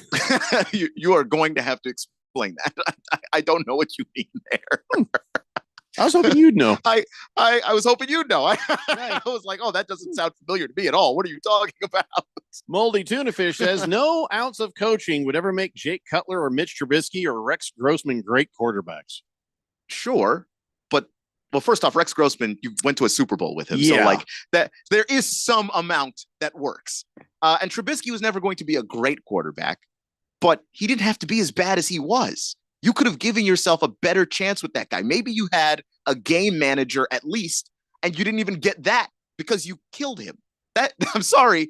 We are looking at Sam Darnold in Minnesota, and I know he wasn't great Sunday, but he's on a team that's winning a lot of football games right now. And he is a factor in that. Well, let's talk about that game, whether Donnie likes it or not, when we come back, plus a bunch of other games too, as we go through all the games that happened yesterday. And it just seems like it's a very, very unbalanced league these days. We'll talk about that when we come back. It's the Daily Blender here on 1580 The Fanatic.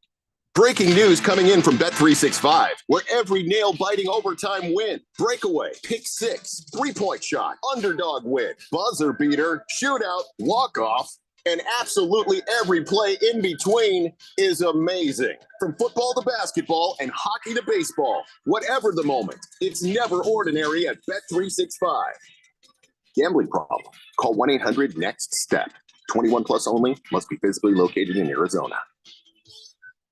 Flo here from Progressive to tell you how you get more than great savings with us. You get customer service access through our mobile app, online chat, or by phone. That's a lot of ways I can get in touch with you. I see what's going on here. You can't name favors, but I'm your number one customer. Actually, we offer all our customers these ways to contact us. I'm sure you give just any customer your personal company contact info. Well, you did call us more than any other customer this year. So in that sense, you are our number one customer.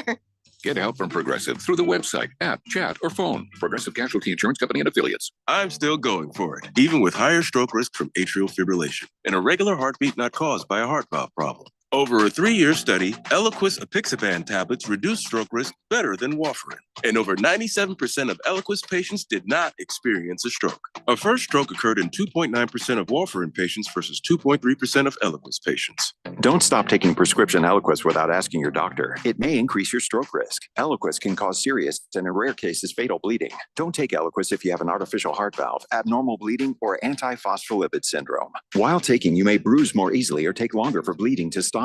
A spinal injection while on Eliquis increases risk of blood clots, which may cause paralysis, the inability to move. Get medical help right away for unexpected bleeding, unusual bruising, or tingling, numbness, or muscle weakness. Medications such as aspirin products, NSAIDs, SSRIs, SNRIs, and blood thinners may increase bleeding risk. Tell your doctor about all planned medical or dental procedures. Learn more at Eliquis.com or call 1-855-ELIQUIS. Everybody's got a podcast these days. Comedy, politics, true crime, you name it. But how many actually teach you anything useful? Harman Solar has an entertaining podcast that is vital if you've been thinking about looking into solar, but you don't know where to start. Ralph and Ben explore the intricacies of utilities, equipment, processes, and more. Their primary objective is to educate and empower you to make informed decisions on your solar journey. So increase your knowledge, not your bills. Go check it out right now. It's the Harman Solar Podcast at harmansolar.com. We put you so close to the game, you can almost smell the sweat. Ooh, awkward. GCU basketball is live on the Fanatic. GCU men's basketball in action this Thursday night against crosstown rival Arizona State in the Hall of Fame game. Tip times at 7 p.m. Michael Potter and Paul Coro have the call live for GCU basketball on 1580 The Fanatic and always on at 1580thefanatic.com.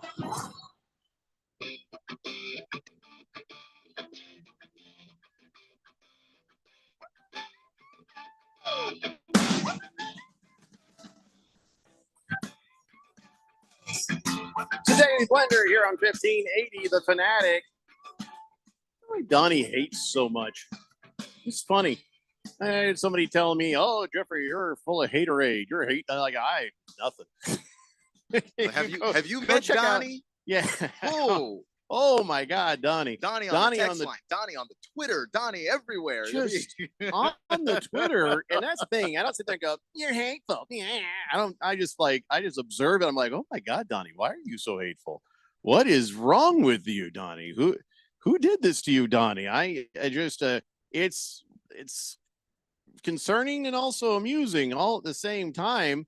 And so I actually I asked him on the Twitter this week, because he puts his he's like, where did all these idiot Lion fans come from? Just out of nowhere for no reason. He's just like, where did all these idiot Lion fans come from? And I'm like, why do you hate everyone? And he says, he posts up a meme. He's like, it's in my blood. Yes, it is. Now this guy, the haters ball that Dave Chappelle had talked about on his sketch show back, 20 years ago, Donnie would win. Donnie would absolutely win. The player haters ball. Yeah. For no reason. Hate. He's here. He says, I laugh at all the idiots that said Caleb and the Bears were turning around all off season. Happens every year. Dumpster of franchise. Well, here's what we saw. We saw the Bears get a collection of draft picks over the last few years. And you'd be like, now that's good. Now they've got some stuff they can work with. Maybe they can start to put some things together. And then so you're like, all right, props to you, Bears, for that trade or for that move and for that. And then when the time came to use, then you're like, what are you doing, guys? What are you doing? Cannot stress enough how much I would have fired Shane Waldron last month. Like he's been bad the whole season. And you can talk to any analyst, they watch the film and they'll tell you what the Bears are doing is football malpractice. And I'm sorry, just because you're a number 1 overall draft pick doesn't mean that you show up and magically fix everything. Like the Commanders aren't just better because of Jaden Daniels. They did a bunch of other things with their play calling that's helping him. And you can't separate the player from the team. You can't act like what Caleb Williams is doing or failing to do in this case is somehow separate from what the Bears are doing and failing to do when it comes to making and developing a quarterback. I think we have a genuine, and Tom Brady was talking about this maybe a few weeks ago, we think we have a genuine quarterback development crisis in the NFL. Yes, that's what I was about to say too. Them. I didn't know he said that, so now I'm a little bit aggravated he said it because I thought I was going to say it first. But okay, the whole thing of throwing these rookies out there without having some time behind the vet, it's starting to show, and we are wasting careers and draft picks. You're wasting careers and draft picks. And my team's doing the same thing. They're trying to walk that back. Now they're like, oh, we better let Flacco. Then Flacco stinks so much. Like, well, then what is Anthony learning now? I don't know. So yeah, Donnie, listen, I didn't think Caleb should have been better than he is now. Yeah, I didn't think the Bears were going to be a playoff team this year. I know a lot of people thought that, but the offensive line was the same. I didn't realize that Waldron was going to be this bad at play calling. I couldn't have predicted that, but I didn't. Yeah, this is a personnel problem for sure. And your team suffered personnel problems for years. And then the thing that started to turn it around, whether you like to hear it or not, is Ron Rivera. No, I do. He came in and helped push the ball in that direction. And then they realized, okay, he's only gone so far. Now we need to upgrade. And they continually upgraded. The Bears are just stuck in neutral. Yeah. Matt Eberflus is a terrible coach, and his offensive coordinator is a terrible coordinator. I don't know what you think Caleb Williams is supposed to do out there. Go out there and call his own plays? That's not how this has ever worked. Free Guy says, I hate talking about the Bears because it seems like we're cursed at the quarterback. I thought they should have moved down and taken Daniels and Harrison Jr., and that was before the season started. People are saying that Daniels hasn't beaten anyone good, but if he had the roster the Bears have, I think he would be an extremely successful, even more so than he is in Washington. I'm not giving up on Caleb because if you look at quarterbacks that started their rookie season, it's usually not pretty. Much of that's because they typically go to the worst team in the NFL. Peyton Manning had a horrible first year. That's right. There's the blueprint, right? That shows you can't judge much. But here's the difference. The Colts knew what they were doing. The Colts, you knew that the next draft, they were going to take care of the business that needed to be taken care of. And then there goes Peyton Manning, and he blossomed. And also Peyton was just a different kind of player because Peyton came in with a knowledge of the game that made you feel comfortable that all he needs to do is speed up his processing, but he already has it. I think if you gave Jaden Daniels the same weapons that Caleb has, they'd be better. But I think if you took Jaden Daniels and put him on the Bears with that coaching staff, no, he'd be a worse version of himself because they wouldn't have taken care of him the way the Commanders did. The Bear, you take Jaden Daniels and put him there, and you have Shane Waldron calling those plays. I'm telling you, Jaden Daniels is not fixing anything magically. It's just the coaching matters in this league. Fans really need to know that. Oh yes, and so the Jets don't have a coach. Doesn't the Jets have Aaron Rodgers and beardy guy. How's that going for him? So Free Guy says, so I'm not worried about Caleb being a bust because it's too early to tell. I've seen flashes of brilliance, talent, athleticism. So let the Bears play, let the young team grow, then figure out how to bolster the team for next year. But what we're telling you is there's so much in the way of that in the upper office that I'd be surprised if that does happen, and I'm sorry for your loss. T-Licious says, happy Veterans Day to all my friends who are former and currently in the military. And to all the veterans still with us, he says, go Niners. But damn, can I be happy after a win and not angry just once? We'll get to that. Quiet Cannon says, so if these young rookie quarterbacks, how would you bring them along then? Seems like you'd want to start with a good O-line. Well, yeah, you got to have a good O-line. So if you don't have one, you have to strongly consider, can we play our guy week one? The Commanders don't have a good offensive line, but one of the things with Jaden was that Jaden came in from a pro-style offense. So his adjustment to the NFL wasn't as difficult as some of the other guys. So they felt more comfortable playing him week one. The Patriots are getting Drake May from North Carolina. They run kind of a very spread offense, and it's less complicated. They needed to catch him up. He can't be running for his life and learning at the same time. So Jacoby played. They even said he outplayed Jacoby in practice. During the off season, he should have won the job and started week one, but they knew the O-line was bad and chose wisely not to play him until he was caught up and understood what he was doing. So the Steelers, smart team, Mike Tomlin, good coach, and the Jet, you're right. Steelers are doing the same thing with Justin Fields. They're developing him behind a veteran quarterback. Justin Fields, at first, I was like, let the kid play. He was doing fine. But then I thought, no, Tomlin's right. If you put old Russ Wilson out there and he's doing fine, then that gives Justin Fields some more time to develop and learn. And that's the future now for the Pittsburgh Steelers. And that's the right way to go. It just is. Big George says Bruce Arians as Bears head coach would be great. He's a quarterback whisperer. He made Carson Palmer look good. That got him inducted in the Ring of Honor. Yeah. Okay. No, I mean, yeah. No, he is. No, listen, Bruce Arians. he's great. Did a lot. He did a lot for my Colts. He did a lot for Peyton Manning. I appreciate that. Did a lot for Tom Brady. I think he's done with that, George. He's kind of aged out of this whole thing. Yeah. Slow Mo Zo says, do you think they should have a separate stat for interception that are not the quarterback's fault? Yes. Yes. And I'm sure we're going to get to that at a certain point. Let's talk about that tomorrow, because I've got other ideas that should not be certain stats for certain people.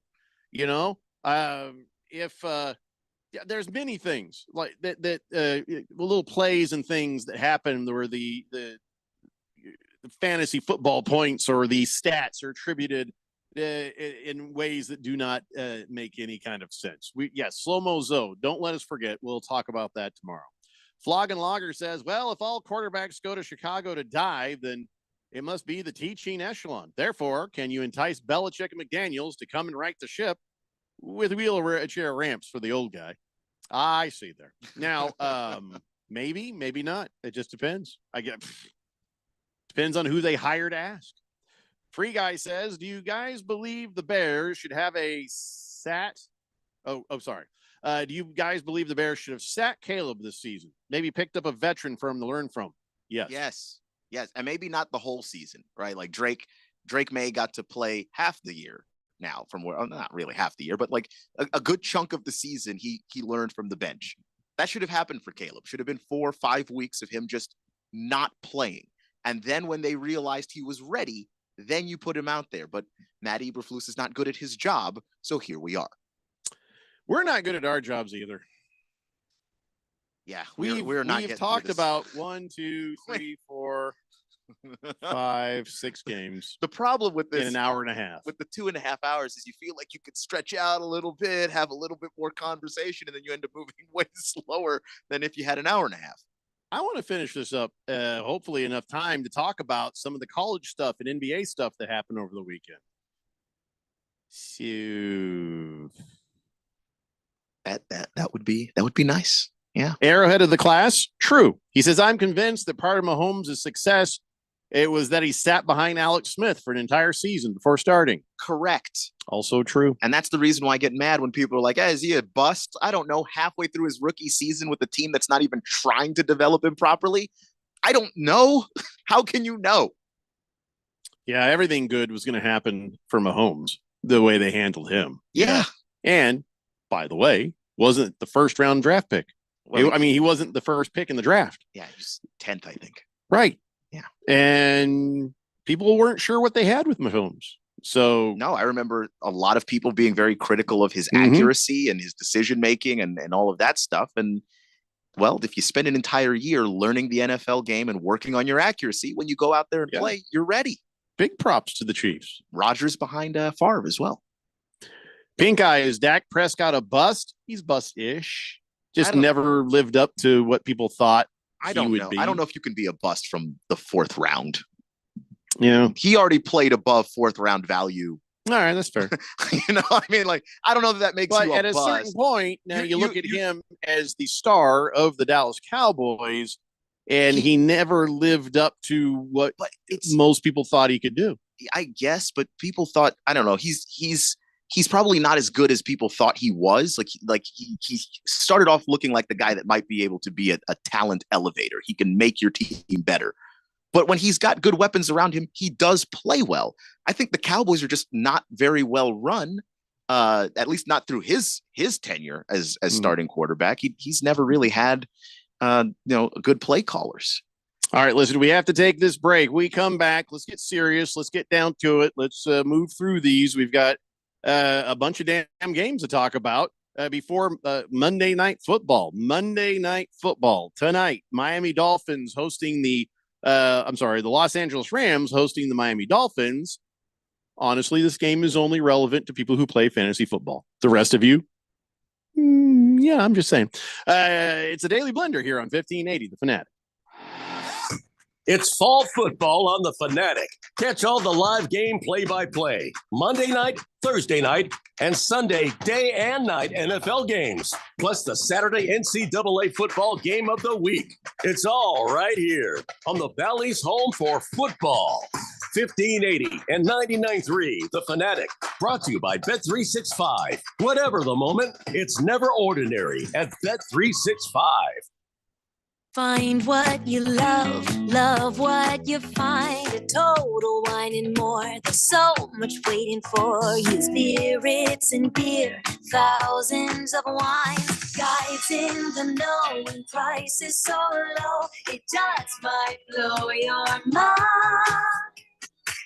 You're gonna find what you love and love what you find. With curbside pickup and delivery available, you'll always find what you love, only at Total Wine and More. Drink responsibly, B21.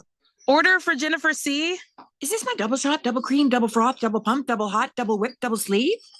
Yeah. Can you handle that much caffeine? Hey, did you know Discover automatically doubles all the cash back you've earned at the end of your first year? Well, I do now. Seriously, did you know Discover automatically doubles all the cash back you've earned at the end of your first year? Yeah, you just said that. Did you say I just said that? Yeah, I'm cutting you off. Did you say you're cutting me off? You earn, we match. Unlimited cashback match. See terms at discover.com/credit card. It's fall football season, and Kasai Japanese Steakhouse is doubling down.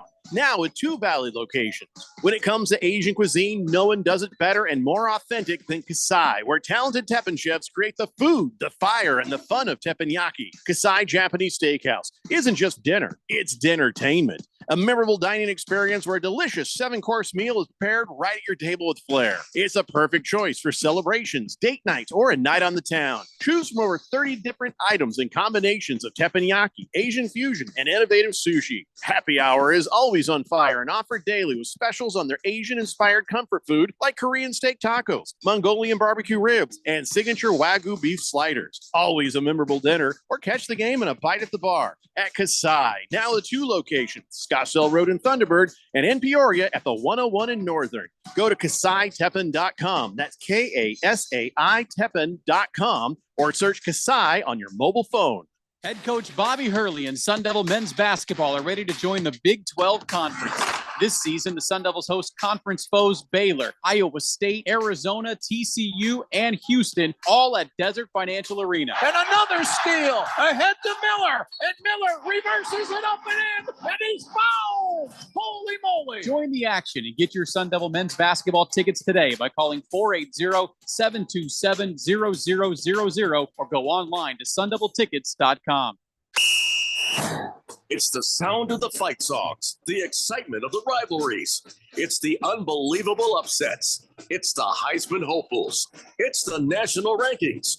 College football is coming. Listen for it on 1580 and 99.3, The Fanatic.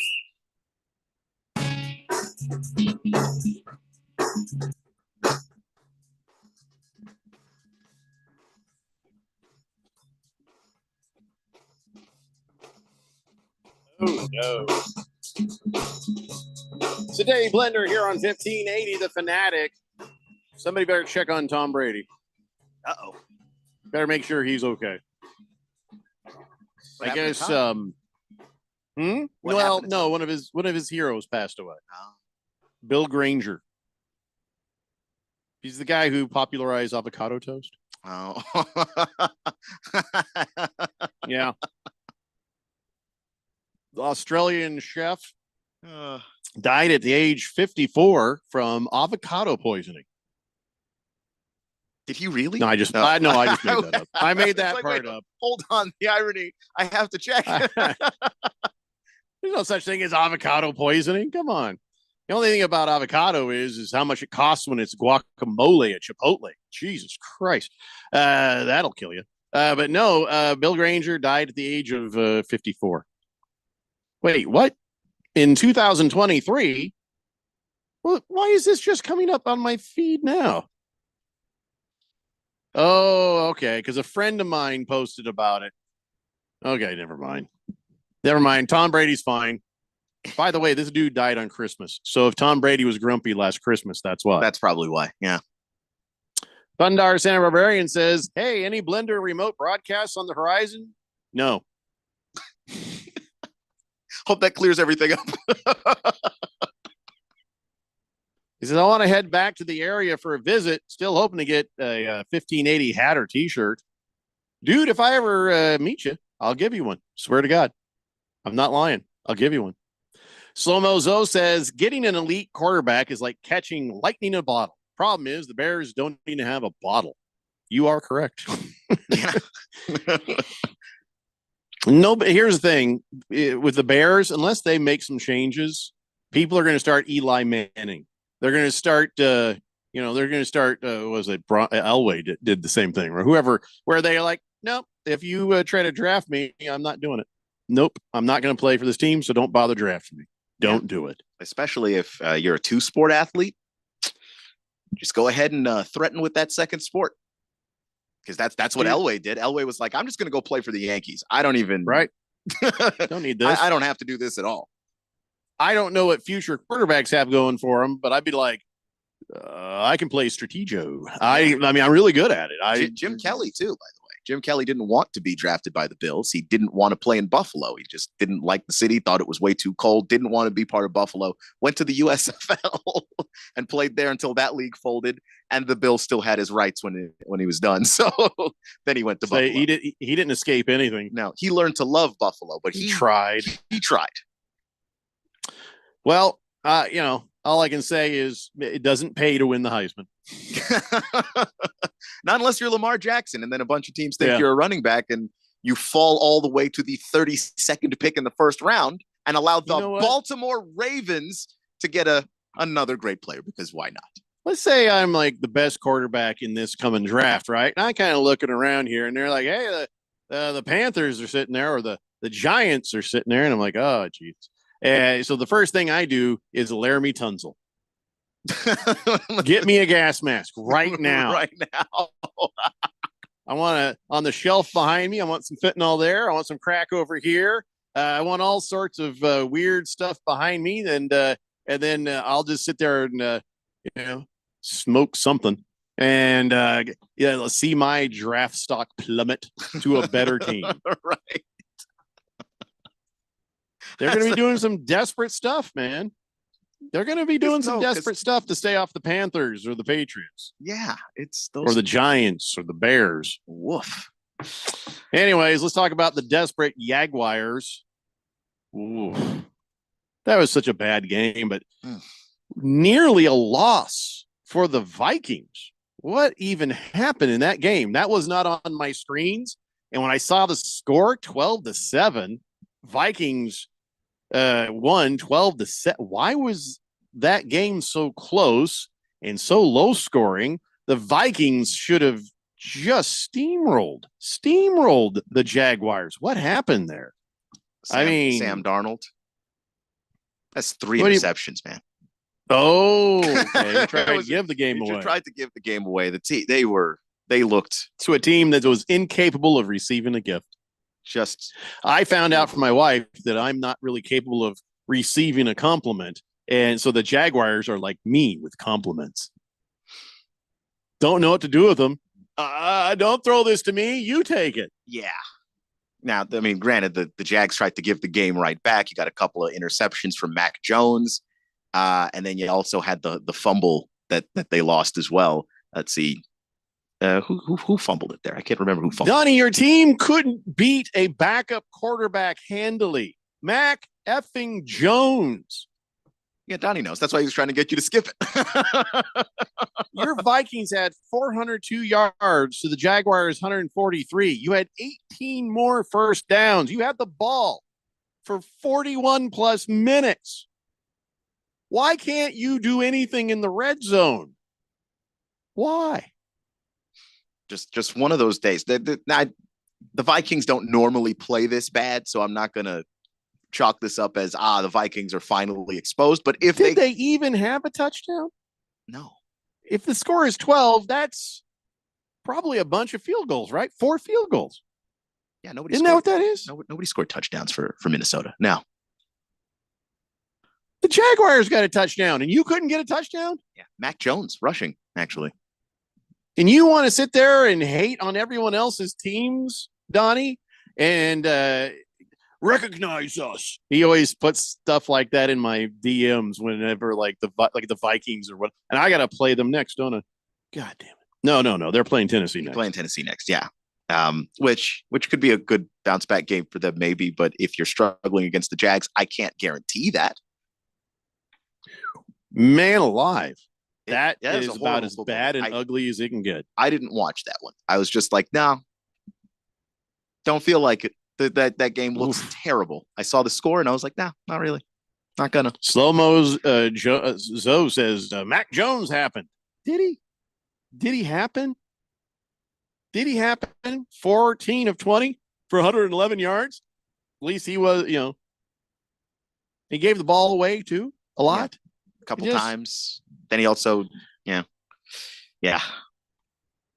I don't know. I don't know. I don't have time.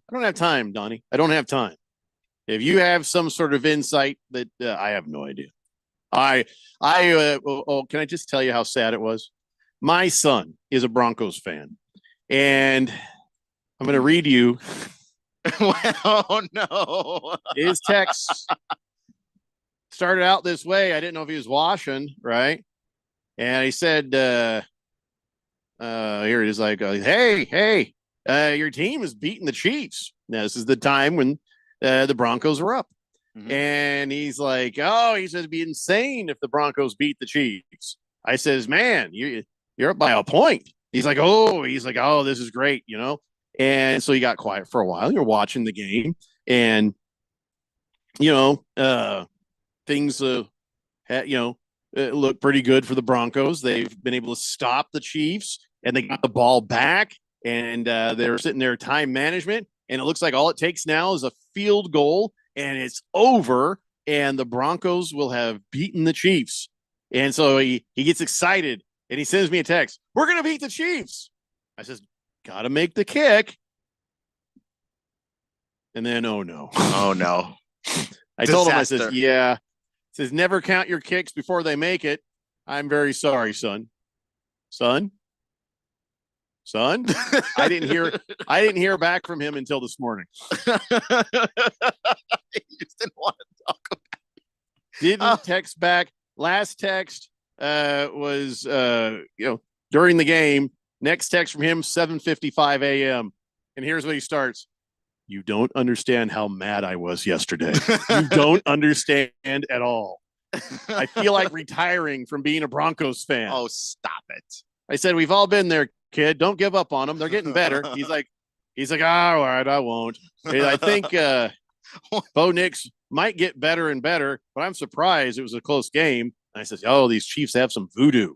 He says, hey, we almost beat an undefeated team. So he starts to kind of to feel better about it. The Broncos are 500. There's a lot to be happy about there. Yeah, and I reminded him, I said, your team won a Super Bowl in 2015.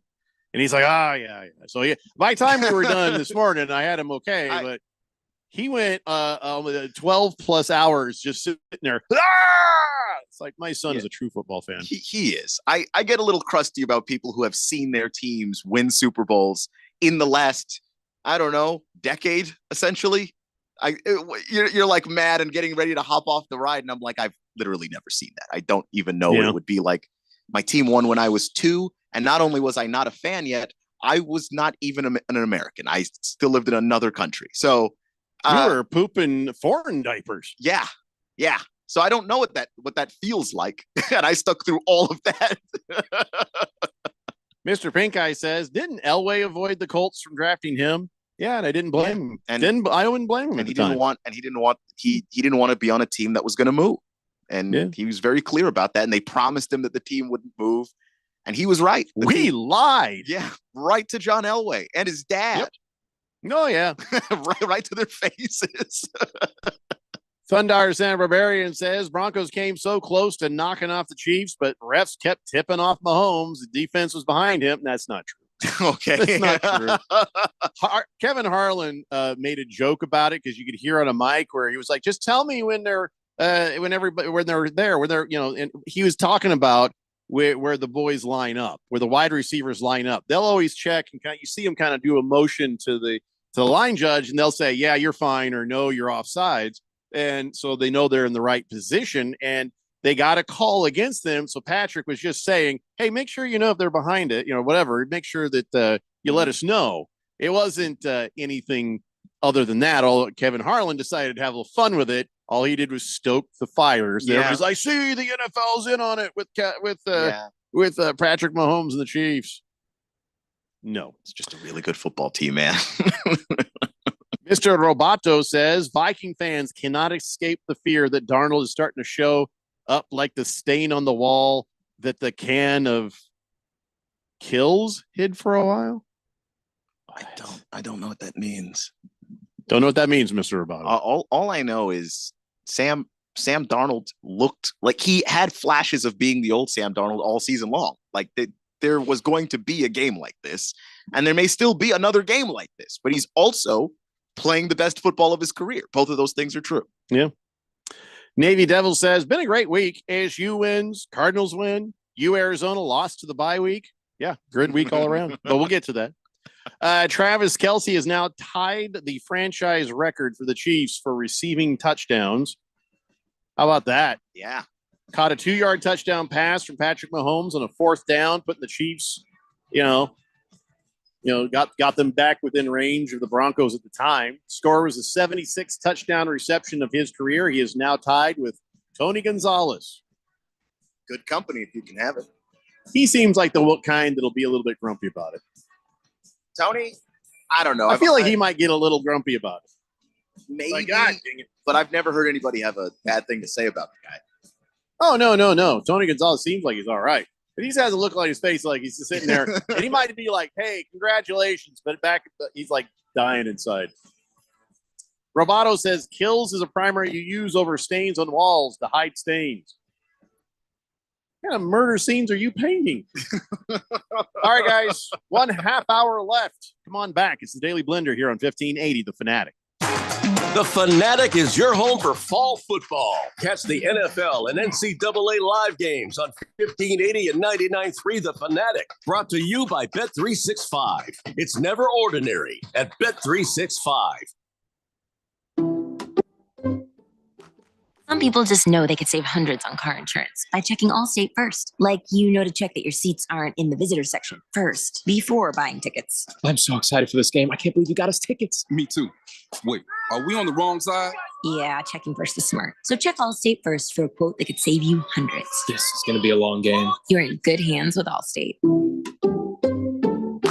Savings vary, subject to terms, conditions, and availability. Allstate Fire and Casualty Insurance Company and affiliates, Northbrook, Illinois. It's fall football season, and Kasai Japanese Steakhouse is doubling down. Now with 2 Valley locations.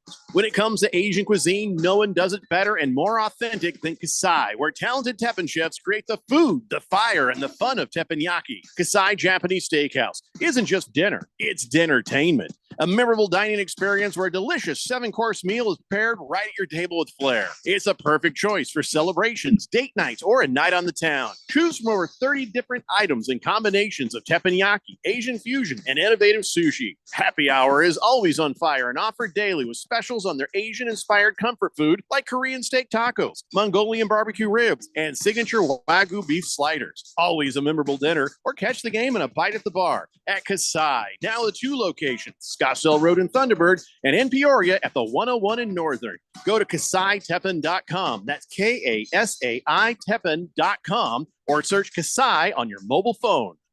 If you're living with dry age-related macular degeneration or dry AMD, you may be at risk for developing geographic atrophy or GA. GA can be unpredictable and progress rapidly, leading to irreversible vision loss. Now there's something you can do to slow it down. Slower. Izervay is proven to slow GA progression.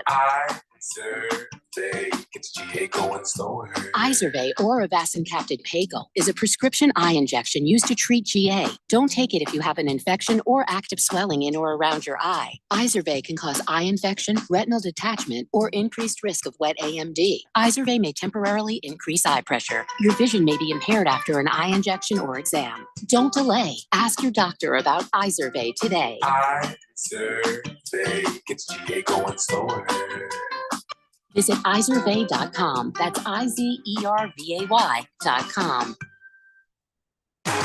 The Fanatic is your home for fall football. Catch the NFL and NCAA live games on 1580 and 99.3 The Fanatic. Brought to you by Bet365. It's never ordinary at Bet365. KQFN Tempe.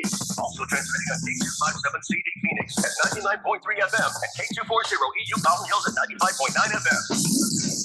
Veterans Day. Thank you for your service. The Army, Navy, Air Force, Marines, and the Coast Guard. Thank you for your service. Today is Veterans Day. Thank you for your service. A day to honor all military service members. Honor military servicemen and women. Service and sacrifice. Risk their lives for their country. Thank you for your service. So let's say a big thank you To all the veterans. Happy Veterans Day. Showtime. It's time for the third hour. settle down. Because it's time. For what? Showtime. When does it start? Right now. 3, 2, 1. Let's get on with the show. Let's do it.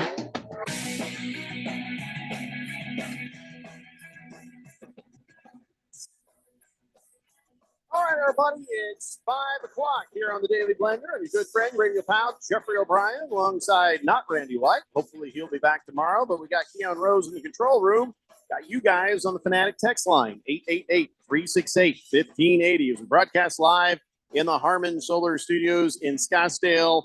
We have only this 1/2 hour left to talk about the rest of the games. I think we can do it. I don't know. I'm starting to lose faith in our ability to do this since we've had 2 damn hours already and we didn't get it done. And I started the show with it. Yeah. It just we can't seem to stay on track. But whatever. I don't know why we're like this. I don't know. So Sky Rizzi's first game as a coach for the Saints, he won. That's usually a weird thing. It's how that happens. Falcons got upset by the Saints 20-17. I was very surprised. I think a lot of us were surprised. You know, Kirk Cousin, wasn't wasn't having a horrible day, but having a great day.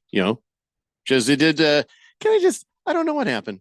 Don't know what happened. Wasn't really paying attention. Thought the Falcons would take care of their business against the Saints, and so the Saints broke their 7-game losing streak. I don't know what to tell you. Yeah, I mean, they're not great all of a sudden. No, they're not. I just think this is one of those games where the divisional matchup is just a weird game sometimes. You play a team that you play all the time. They know you. They know your players. They know what your tendencies are to a degree. And it's just hard to beat teams in your division because of all the teams in the league. They know you better than they know anybody else. And that's what makes those games tricky, even when you are the better team. And I still think the Falcons are. I think if they play this game 10 times, I think the Falcons win 9 of them. The Saints won that one yesterday. Well, the Saints and the Falcons had some similarities to the Bucs and the 49ers. And the word is kicking. Young Ho Koo just was not having a great day. Missed a field goal in the first quarter. Somebody blocked him in the second quarter. And then later on, he missed one. And they really needed that. So if any of those kicks have been made, a blocked field goal is not your fault unless your kick was, so low that you too low. But 3 field goals for Young Ho Koo, 2 of them wins you the game. One of them sends you to overtime.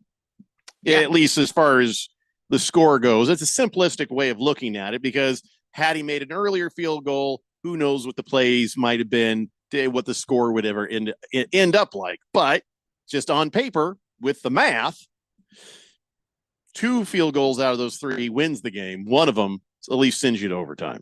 Yeah. So Young Ho Koo not doing great. Raheem Morris says, hey, I got all the confidence in the world in Young Ho Koo. And Jake Moody's like, hey, Raheem, can you talk to Samuel? Debo Samuel, please. Could you please talk to him? Because he's out here fighting kickers and snappers just say maybe just have a couple words with him because over here fighting the entire special teams operation. Yeah. So the Falcons get upset. Part of that's their kicking, and the Saints break their losing streak. But then what we were just talking about, 49ers in the Bucs game was it was kind of fun to watch. And watching Jake Moody, my God. I don't blame Debo Samuel. I don't blame him for how he feels. Yeah, maybe don't do it. I don't know if you noticed, but Tabor Pepper is a bit bigger than you are, and he did not care that you hit him in the helmet or even try to grab his face. In fact, I saw you, Debo Samuel, making a quick retreat when you realized, oh, this guy's bigger, and he's still talking at me. He's like, and he kept they were still talking back and forth, but I think we both know who'd win that fight. The guy that was moving backwards, that's the guy that's going to probably lose there. Long snapper's like, oh, hell no. And Samuel's like, oh, I said what I said. Somebody. Yeah. Why is nobody separating us? Look, make fun of long snappers all you want to. They're still offensive linemen. Yeah. He's still a large human being, and you don't want to tangle with that guy. I'm telling you. And Debo knows this, and that's why Debo did what Debo did. He was hustling backwards because he knows he made a mistake. So Debo originally came over out of frustration, and he was just like, I was telling him lock in, but Peppers is like, we know what our job is, and we have us. We don't need you coming over here and giving a pep talk. And he says, hard being a specialist, and sometimes feast or famine. But I don't need this guy in my face. And of course, Deebo Samuel's like, I usually don't get frustrated. That's usually not how I am and stuff. But I don't think he's mad at me. I think he's over it. The kicker's never going to tell you otherwise. Yeah. And look, the kicker, he's not the one that you need to be over it. Yeah, go talk to the bodyguard. Go talk to the long snapper who wanted to snap you. Yeah. A twig. If you've ever seen one of those roughing the kicker calls, the long snapper is usually the first guy that's trying to fight somebody when one of those things happens. And there's a reason for that. That's his job. So, I get it. Moody had a high ankle sprain, and he came back and didn't things. He won the kicking competition. They sent home all the kickers, and then this game just couldn't kick to save his life. At least he was able to get the one that mattered, but just math. Eventually, he was eventually going to make something. Yeah, it was the probability of it is just, right. Yeah, look. Kickers have bad days too. The problem with them is that they only have one job. So when they have a bad day, you really notice. The Bucks should have been down and done way earlier, but it wasn't just because of the kicking. Baker Mayfield, holy crap. I got to give respect. I don't ever want to see him in another insurance commercial, but damn. That stiff arm throw? He had a Bosa surgically attached to his arm, and he still got the ball away. And other stuff that happened is similar stuff where it's like, how is he even standing and then accurately delivering the ball to the guy that needs it? This is the first time I can I was impressed. I was impressed by Baker Mayfield. Can't believe that came out of my mouth. Baker Mayfield is a solidly built human being and is what that looks like when that person is tall. Jesus. Yeah, he's a big dude, and he's always played like that, and he's fearless. Nick Bosa is going to have nightmares about him. Baker's had some runs this year where he's looked like a Mack truck. He looks like a running back sometimes, like a fullback, more like he just runs people over. Yeah, and the stat line wasn't that impressive, but he was impressive when he needed to be, and that's what the game's so close. He was. Like, how many times in one play, 3, 4, 5 times he should have been destroyed, but he was wily and he was evasive. And then when you thought that's it, he's cooked, boom, there goes the ball right where it needs to be. Accurately, nicely thrown. Yeah. I don't even know what to say. Baker Mayfield won a Heisman Trophy. I know that we've forgotten because the Browns did a thing where they were good for a little bit, but Baker's a huge part of the reason why that team that hadn't seen the playoffs in God knows how long got to the postseason. He broke the streak of quarterbacks that rotated through that organization. He's always been a risk reward kind of player where just sometimes it works, sometimes it doesn't work. And when it doesn't work, boy, is it not working. But he's managed to reduce the mistakes enough to be a respectable quarterback in the NFL. Yeah. It was almost a shame that it went the way it went, but I did pick the 49ers, so I was kind of happy about that. And Ricky Pearsall, GSW, they should have, he scored his first career touchdown for the 49ers, so that was kind of special. That was bad news. Better waiver wire pickups. Ricky Pearsall sliding into that Brandon Ayuk spot. Yeah, but that's a guy if you had him, you sat on him for a while thinking, should I drop him? Somebody did. That's the reason why I got him. Yeah. No, they were right to do so at the time. Yeah. Because he's a rookie. He wasn't doing anything. But now, chain of events. Because Ricky got shot before the season. He just wasn't playing. Well, it wasn't just that. It took a chain of events of injuries for him to, be somebody they're looking at that way. I think he's only been activated for a couple of games, though. Right. So if you gave up on him, just 2 games after he got back. If you waited all that time and you sat on him that time, I would have waited a little bit longer before letting him go. Yeah, but who knows? but There's if you- no. I mean, you don't know what that person's needs were. Yeah, it wasn't like, me. If it's a roster thing, like someone got hurt and you don't want to drop that player. Yeah, you might drop Ricky and try and pick up the slack. Like I just feel like I got a good one right there. You did. Yeah. You did get a good one. And I got a good one with Rashad Bateman. Oh yeah. So Tristan Wirfs has an MCL sprain. Oh boy. So that's a shame. I don't know how long he'll be out. The Buccaneers offensive line gets a little bit worse. Yeah, that's going to make Baker Mayfield's job a lot harder. Let's talk real quick about Chargers beating the Titans as they should. Chargers now 6-3, beating the Titans 27-17. Really have nothing to say about that game. Do you? Not really. Yep. The Titans are bad, and they looked like it. Yeah. So there you go. Hey, D-Banks After Dark says Dallas sucks. Really, really sucks. Can I tell you Isn't it great? right now how dumb is Jerry Jones for how many different reasons? But one of them is CeeDee Lamb's right. You need some damn curtains. Everybody saw the video, that sunlight coming in. You see the play. He's running. He's like, I don't know what's happening. I'm running my route. Is there a ball? Is it going to come right to me? And there it goes. He put his arms out. Yeah, I can't see it. And I was like, wow, that's pretty bold and smart, actually, from CeeDee Lamb to say, if it hits me, I'll just get it by feel. The ball was thrown behind him. If it was thrown in front of him, he might have been able to haul it in. If the ball had been right at the right place, yeah, okay. But it was Cooper he Rush says, throwing the I ball. couldn't see the ball.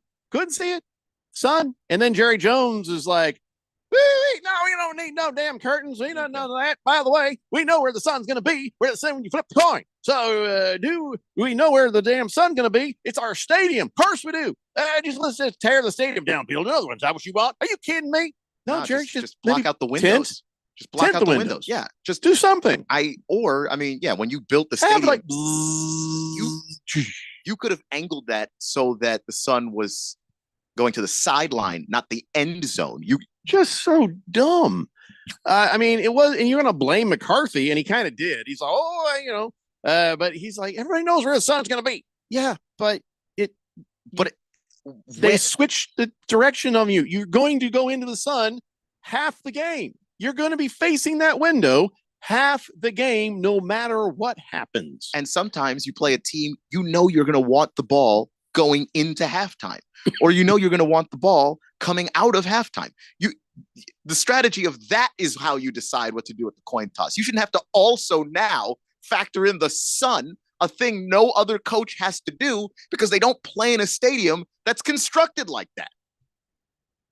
What in the world is Jerry Jones, man? What is he? And he's like trying to hey, oh, you guys, come on now. You know better. Come on now. No, dude, seriously, you got to do something about that.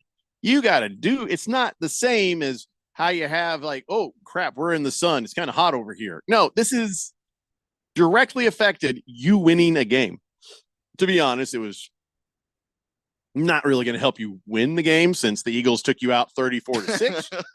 That wasn't the but only it certainly play. didn't help. It didn't help. And it was it's just another thing that's compounding when you talk about trying to keep a season on the tracks like the Cowboys were trying to do. Because if they had won that game, they'd be 4-5. They wouldn't necessarily be out of the playoff race just yet. They're still not. But you'd have to believe that this team could win every game from now until the end of the season. And nobody believes that. Anyone who has seen video of Jerry World, you walk in the door of the facilities, the practice facilities, and their team facilities, and then the stadium itself, and the grandeur and the money. He can put up a few blinds. You could just plantation shutters, whatever you want. I just tint the windows, have the thing go bzzz down, and then bzzz up. I mean, he's got the money, dude. It's a dome. Just commit to being in a dome. You don't need the sun, okay? You don't. It can just be a dome. It's a dome everywhere else, and people are fine. That does not need to be, it doesn't need to have a window. Nothing about that building requires it to have a window up there, except that Jerry wanted it. We're wasting our breath. He's not listening. He's like, he doesn't care. He's like, nope, not doing it. Not doing anything. Sorry, CeeDee Lamb. If I'm CeeDee Lamb, I'm like, when's my contract up? Can I get traded? I'd like to go now. He looked like it. He was standing in the press conference just looking absolutely annoyed. Like, I can't believe I have to answer this question. I couldn't see the ball. What do you want me to do? Well, this brings us to our last game. Sunday Night Football. Jared Goff. I don't want the ball. You take it. Wait, I don't want the ball. You take it. I don't want the ball. You take it. I don't want the ball. You take it. I don't want the ball. You take it. And the Texans still couldn't win. Oh my God. I thought the Texans were better than what we saw. I think that team is showing a that they bad night for them. They were a little bit ahead of the curve last year, and now their lack of talent at certain points on the field, plus the injuries that they have, catching up to them a little bit. Like, they just don't have enough juice sometimes to hang in these games. Also, their kicker missed a field goal before that would have caused this game to be a tie instead of a loss. Fair burn. You know, he's normally a good kicker too. This is a bad weekend for kickers. It is a bad week for kickers. Absolutely right. And Moody but and the interceptions. Goff threw 5. He's the third quarterback since 1991 to throw 5 interceptions in a game and still win. Matt Ryan did it in 2012. Tony Romo did it in 2007. But to throw 5 interceptions and still win. Oh, the Texans have got to be very embarrassed about this. This is horrible. And there was one bad call that CJ Stroud was upset about, because there was a pass interference that just straight up didn't get called. And I mean, it was bad. It was really bad. Guess what, though? It was bad both ways, because we saw it happen to, right here. You know who put this LASIK? LASIK.com put this shot up of where you see the video of pass interference. The Texans committed pass interference, and it says, "Yep, we're still offering NFL referees free LASIKs across the nation's most experienced LASIK network." LASIK.com. How about that? That's good. That's some good advertising right there. But like the 5 interception game too from Goff is, I think, a prime example of what you were talking about earlier, with the interceptions that shouldn't necessarily count to the quarterback, because there were a couple of those that were just the flukiest. It was a strip sack, but the ball still somehow went forward, and then a lineman bobbled it but couldn't quite grab it, and then it went behind him, and then there was a guy running and was able to scoop it up. Like, that shouldn't have been an interception. That should have been either an incomplete pass or a fumble. And it just wound up being a pick. And he had a couple more that were just like, yeah, that's just a tip pass. Like, I don't even know that that's on him, to be honest. Just the worst day of his life. So the Lions stay alive during that game, and it's just like they always say about the Chiefs. It's like, hey, championship teams do what they need to do. They win the ugly ones as much as they win the good ones. So the Lions somehow survived that. Dan Campbell thought maybe that had something to do with a lot of fans went to Houston and made enough noise in the game to cause the Texans a false start. So that team traveled, and that team made a difference. The Texans need to be embarrassed about that as well. My God. Yeah. Bad news, though, for the Lions. Sam Laporta could miss next week. They say he has an AC joint sprain. So, how long usually out with an AC joint sprain? Could be a month. I mean, guess what? We've done it. It's not great. We did it. We talked about every game. We managed to get that done, did we? Yeah, but now we have no time for anything else, really, except for this break and whatever we can talk about in the next 5-6 minutes. It's the Daily Blender here on 1580, The Fanatic. I'm still going for it, even with higher stroke risk from atrial fibrillation and a regular heartbeat not caused by a heart valve problem. Over a 3-year study, Eliquis apixaban tablets reduced stroke risk better than warfarin, and over 97% of Eliquis patients did not experience a stroke. A first stroke occurred in 2.9% of warfarin patients versus 2.3% of Eliquis patients. Don't stop taking prescription Eliquis without asking your doctor. It may increase your stroke risk. Eliquis can cause serious and in rare cases fatal bleeding. Don't take Eliquis if you have an artificial heart valve, abnormal bleeding, or antiphospholipid syndrome. While taking, you may bruise more easily or take longer for bleeding to stop. A spinal injection while on Eliquis increases risk of blood clots, which may cause paralysis, the inability to move. Get medical help right away for unexpected bleeding, unusual bruising, or tingling, numbness, or muscle weakness. Medications such as aspirin products, NSAIDs, SSRIs, SNRIs, and blood thinners may increase bleeding risk. Tell your doctor about all planned medical or dental procedures. Learn more at Eliquis.com or call 1-855-ELIQUIS. Order for Jennifer C. Is this my double shot, double cream, double froth, double pump, double hot, double whip, double sleeve? Yeah. Can you handle that much caffeine? Hey, did you know Discover automatically doubles all the cash back you've earned at the end of your first year? Well, I do now. Seriously, did you know Discover automatically doubles all the cash back you've earned at the end of your first year? Yeah, you just said that. Did you say I just said that? Yeah, I'm cutting you off. Did you say you're cutting me off? You earn, we match. Unlimited cashback match. See terms at discover.com/credit card. Hi, guys. Jeffrey O'Brien here. Have you ever gone to harmonsolar.com? Well, you really need to, because everything you ever wanted to know about how solar power can save you big on your monthly electric bill is right there. It's online. Through your phone or through your computer, you can learn about tax credits, the equipment they use, look at how they do things for businesses as well as homeowners, see testimonials from happy customers, and I hear they got a pretty good podcast too. Check it out. Go to harmonsolar.com. That's harmonsolar.com. All right, so there we were, cruising through the new open air zoo when I realized that the park was closing in like 15 minutes. That's when the afternoon took an exciting turn. Luckily, we were in my Nissan Rogue. With its powerful DC turbo engine, well, we had more than enough time to see all the animals. Whoa! And outrun a few! Drive the Nissan Rogue. Now, Nissan offers 6 vehicles starting under $30,000 MSRP. Shop at your local Nissan store or at nissanusa.com. 2024 Nissan Altima, Kicks, Leaf, Rogue, Sentra, and Versa. All prices are manufacturer's suggested retail price. Manufacturer's suggested retail price excludes destination and handling charges, tax, title, license, and options.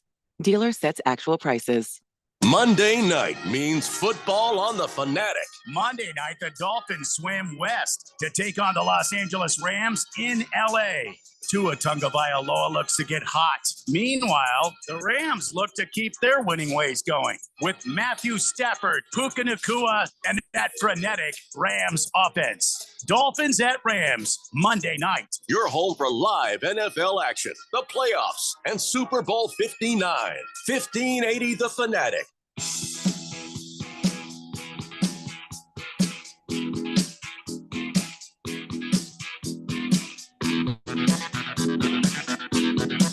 Stay Blender here on 1580 The Fanatic.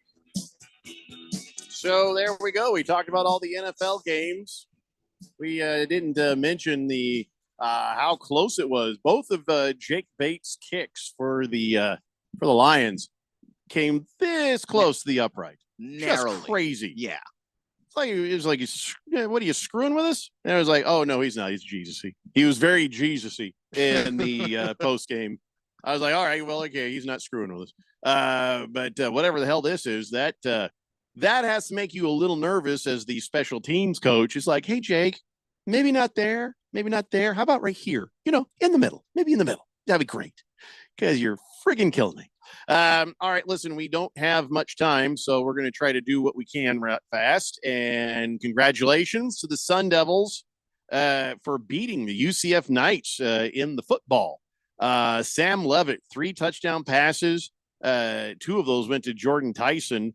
And it was one in the second quarter. I mean, seems like they just kept going back and forth with the touchdowns, but ASU got 2 in the second quarter. And UCF got 1 and a field goal. So, you know, I mean, that's a simplistic way of looking at the box score, but no Scadaboo, and Kyson Brown, he did pretty good. 18 carries, 73 yards. Not bad for the next man up. I mean, no, you're not going to be Scadaboo. But, yeah, I mean, ASU also got lucky with the penalties were just crazy. UCF just kept 5 false start penalties. And that's been a problem for them this year. Like, they are a team that beats themselves. And it's not your fault if your opponent can't stop false starting. That's and not really on you. They doinked a field goal as well, so that didn't help. But as far as yards go, they had 406. ASU had 260.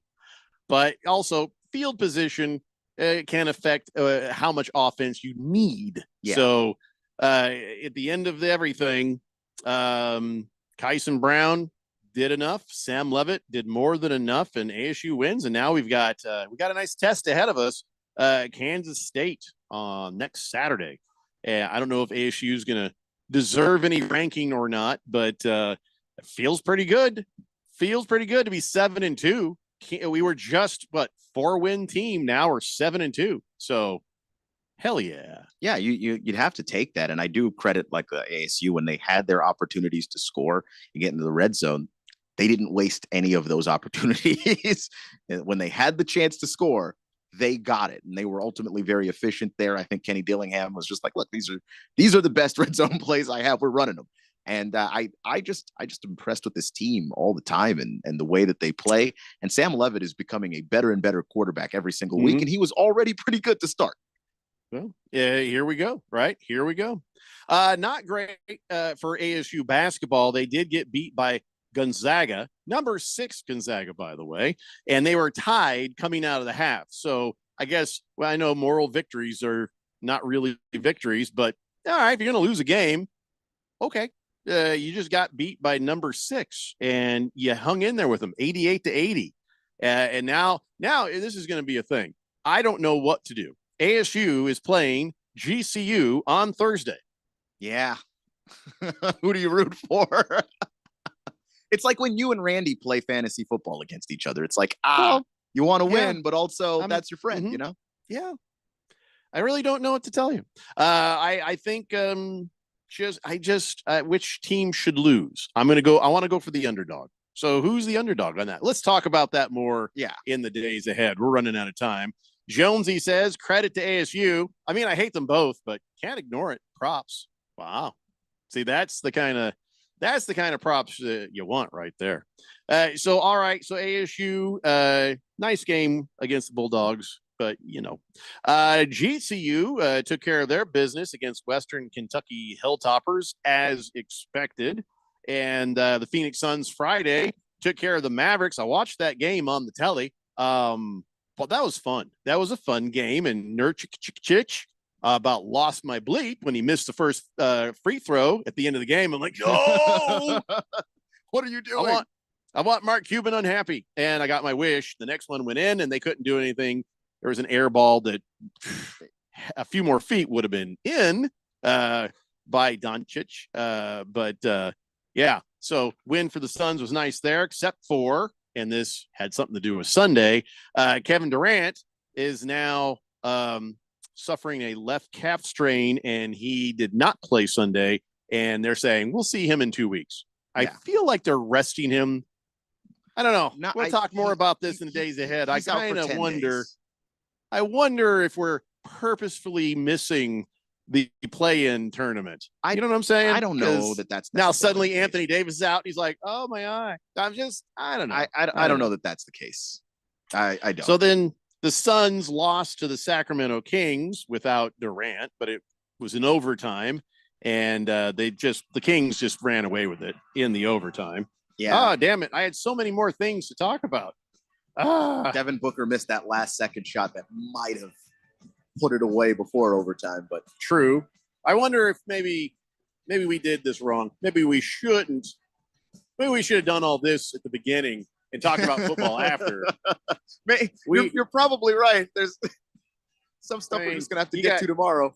Chet Holmgren's pelvic fracture, he's out for a while, and Jaylen Brown getting dissed by Giannis Antetokounmpo's fake handshake, and I don't even get me started on Michelle Beadle. We really don't have time for that. So, okay, I'll have to look that up. Yeah. All right. Because we should definitely talk about that tomorrow. Kind of tail of the tape sort of thing. Yeah. Anyways, Dolphins and Rams up next here on 1580 The Fanatic. See you tomorrow. Gil Alexander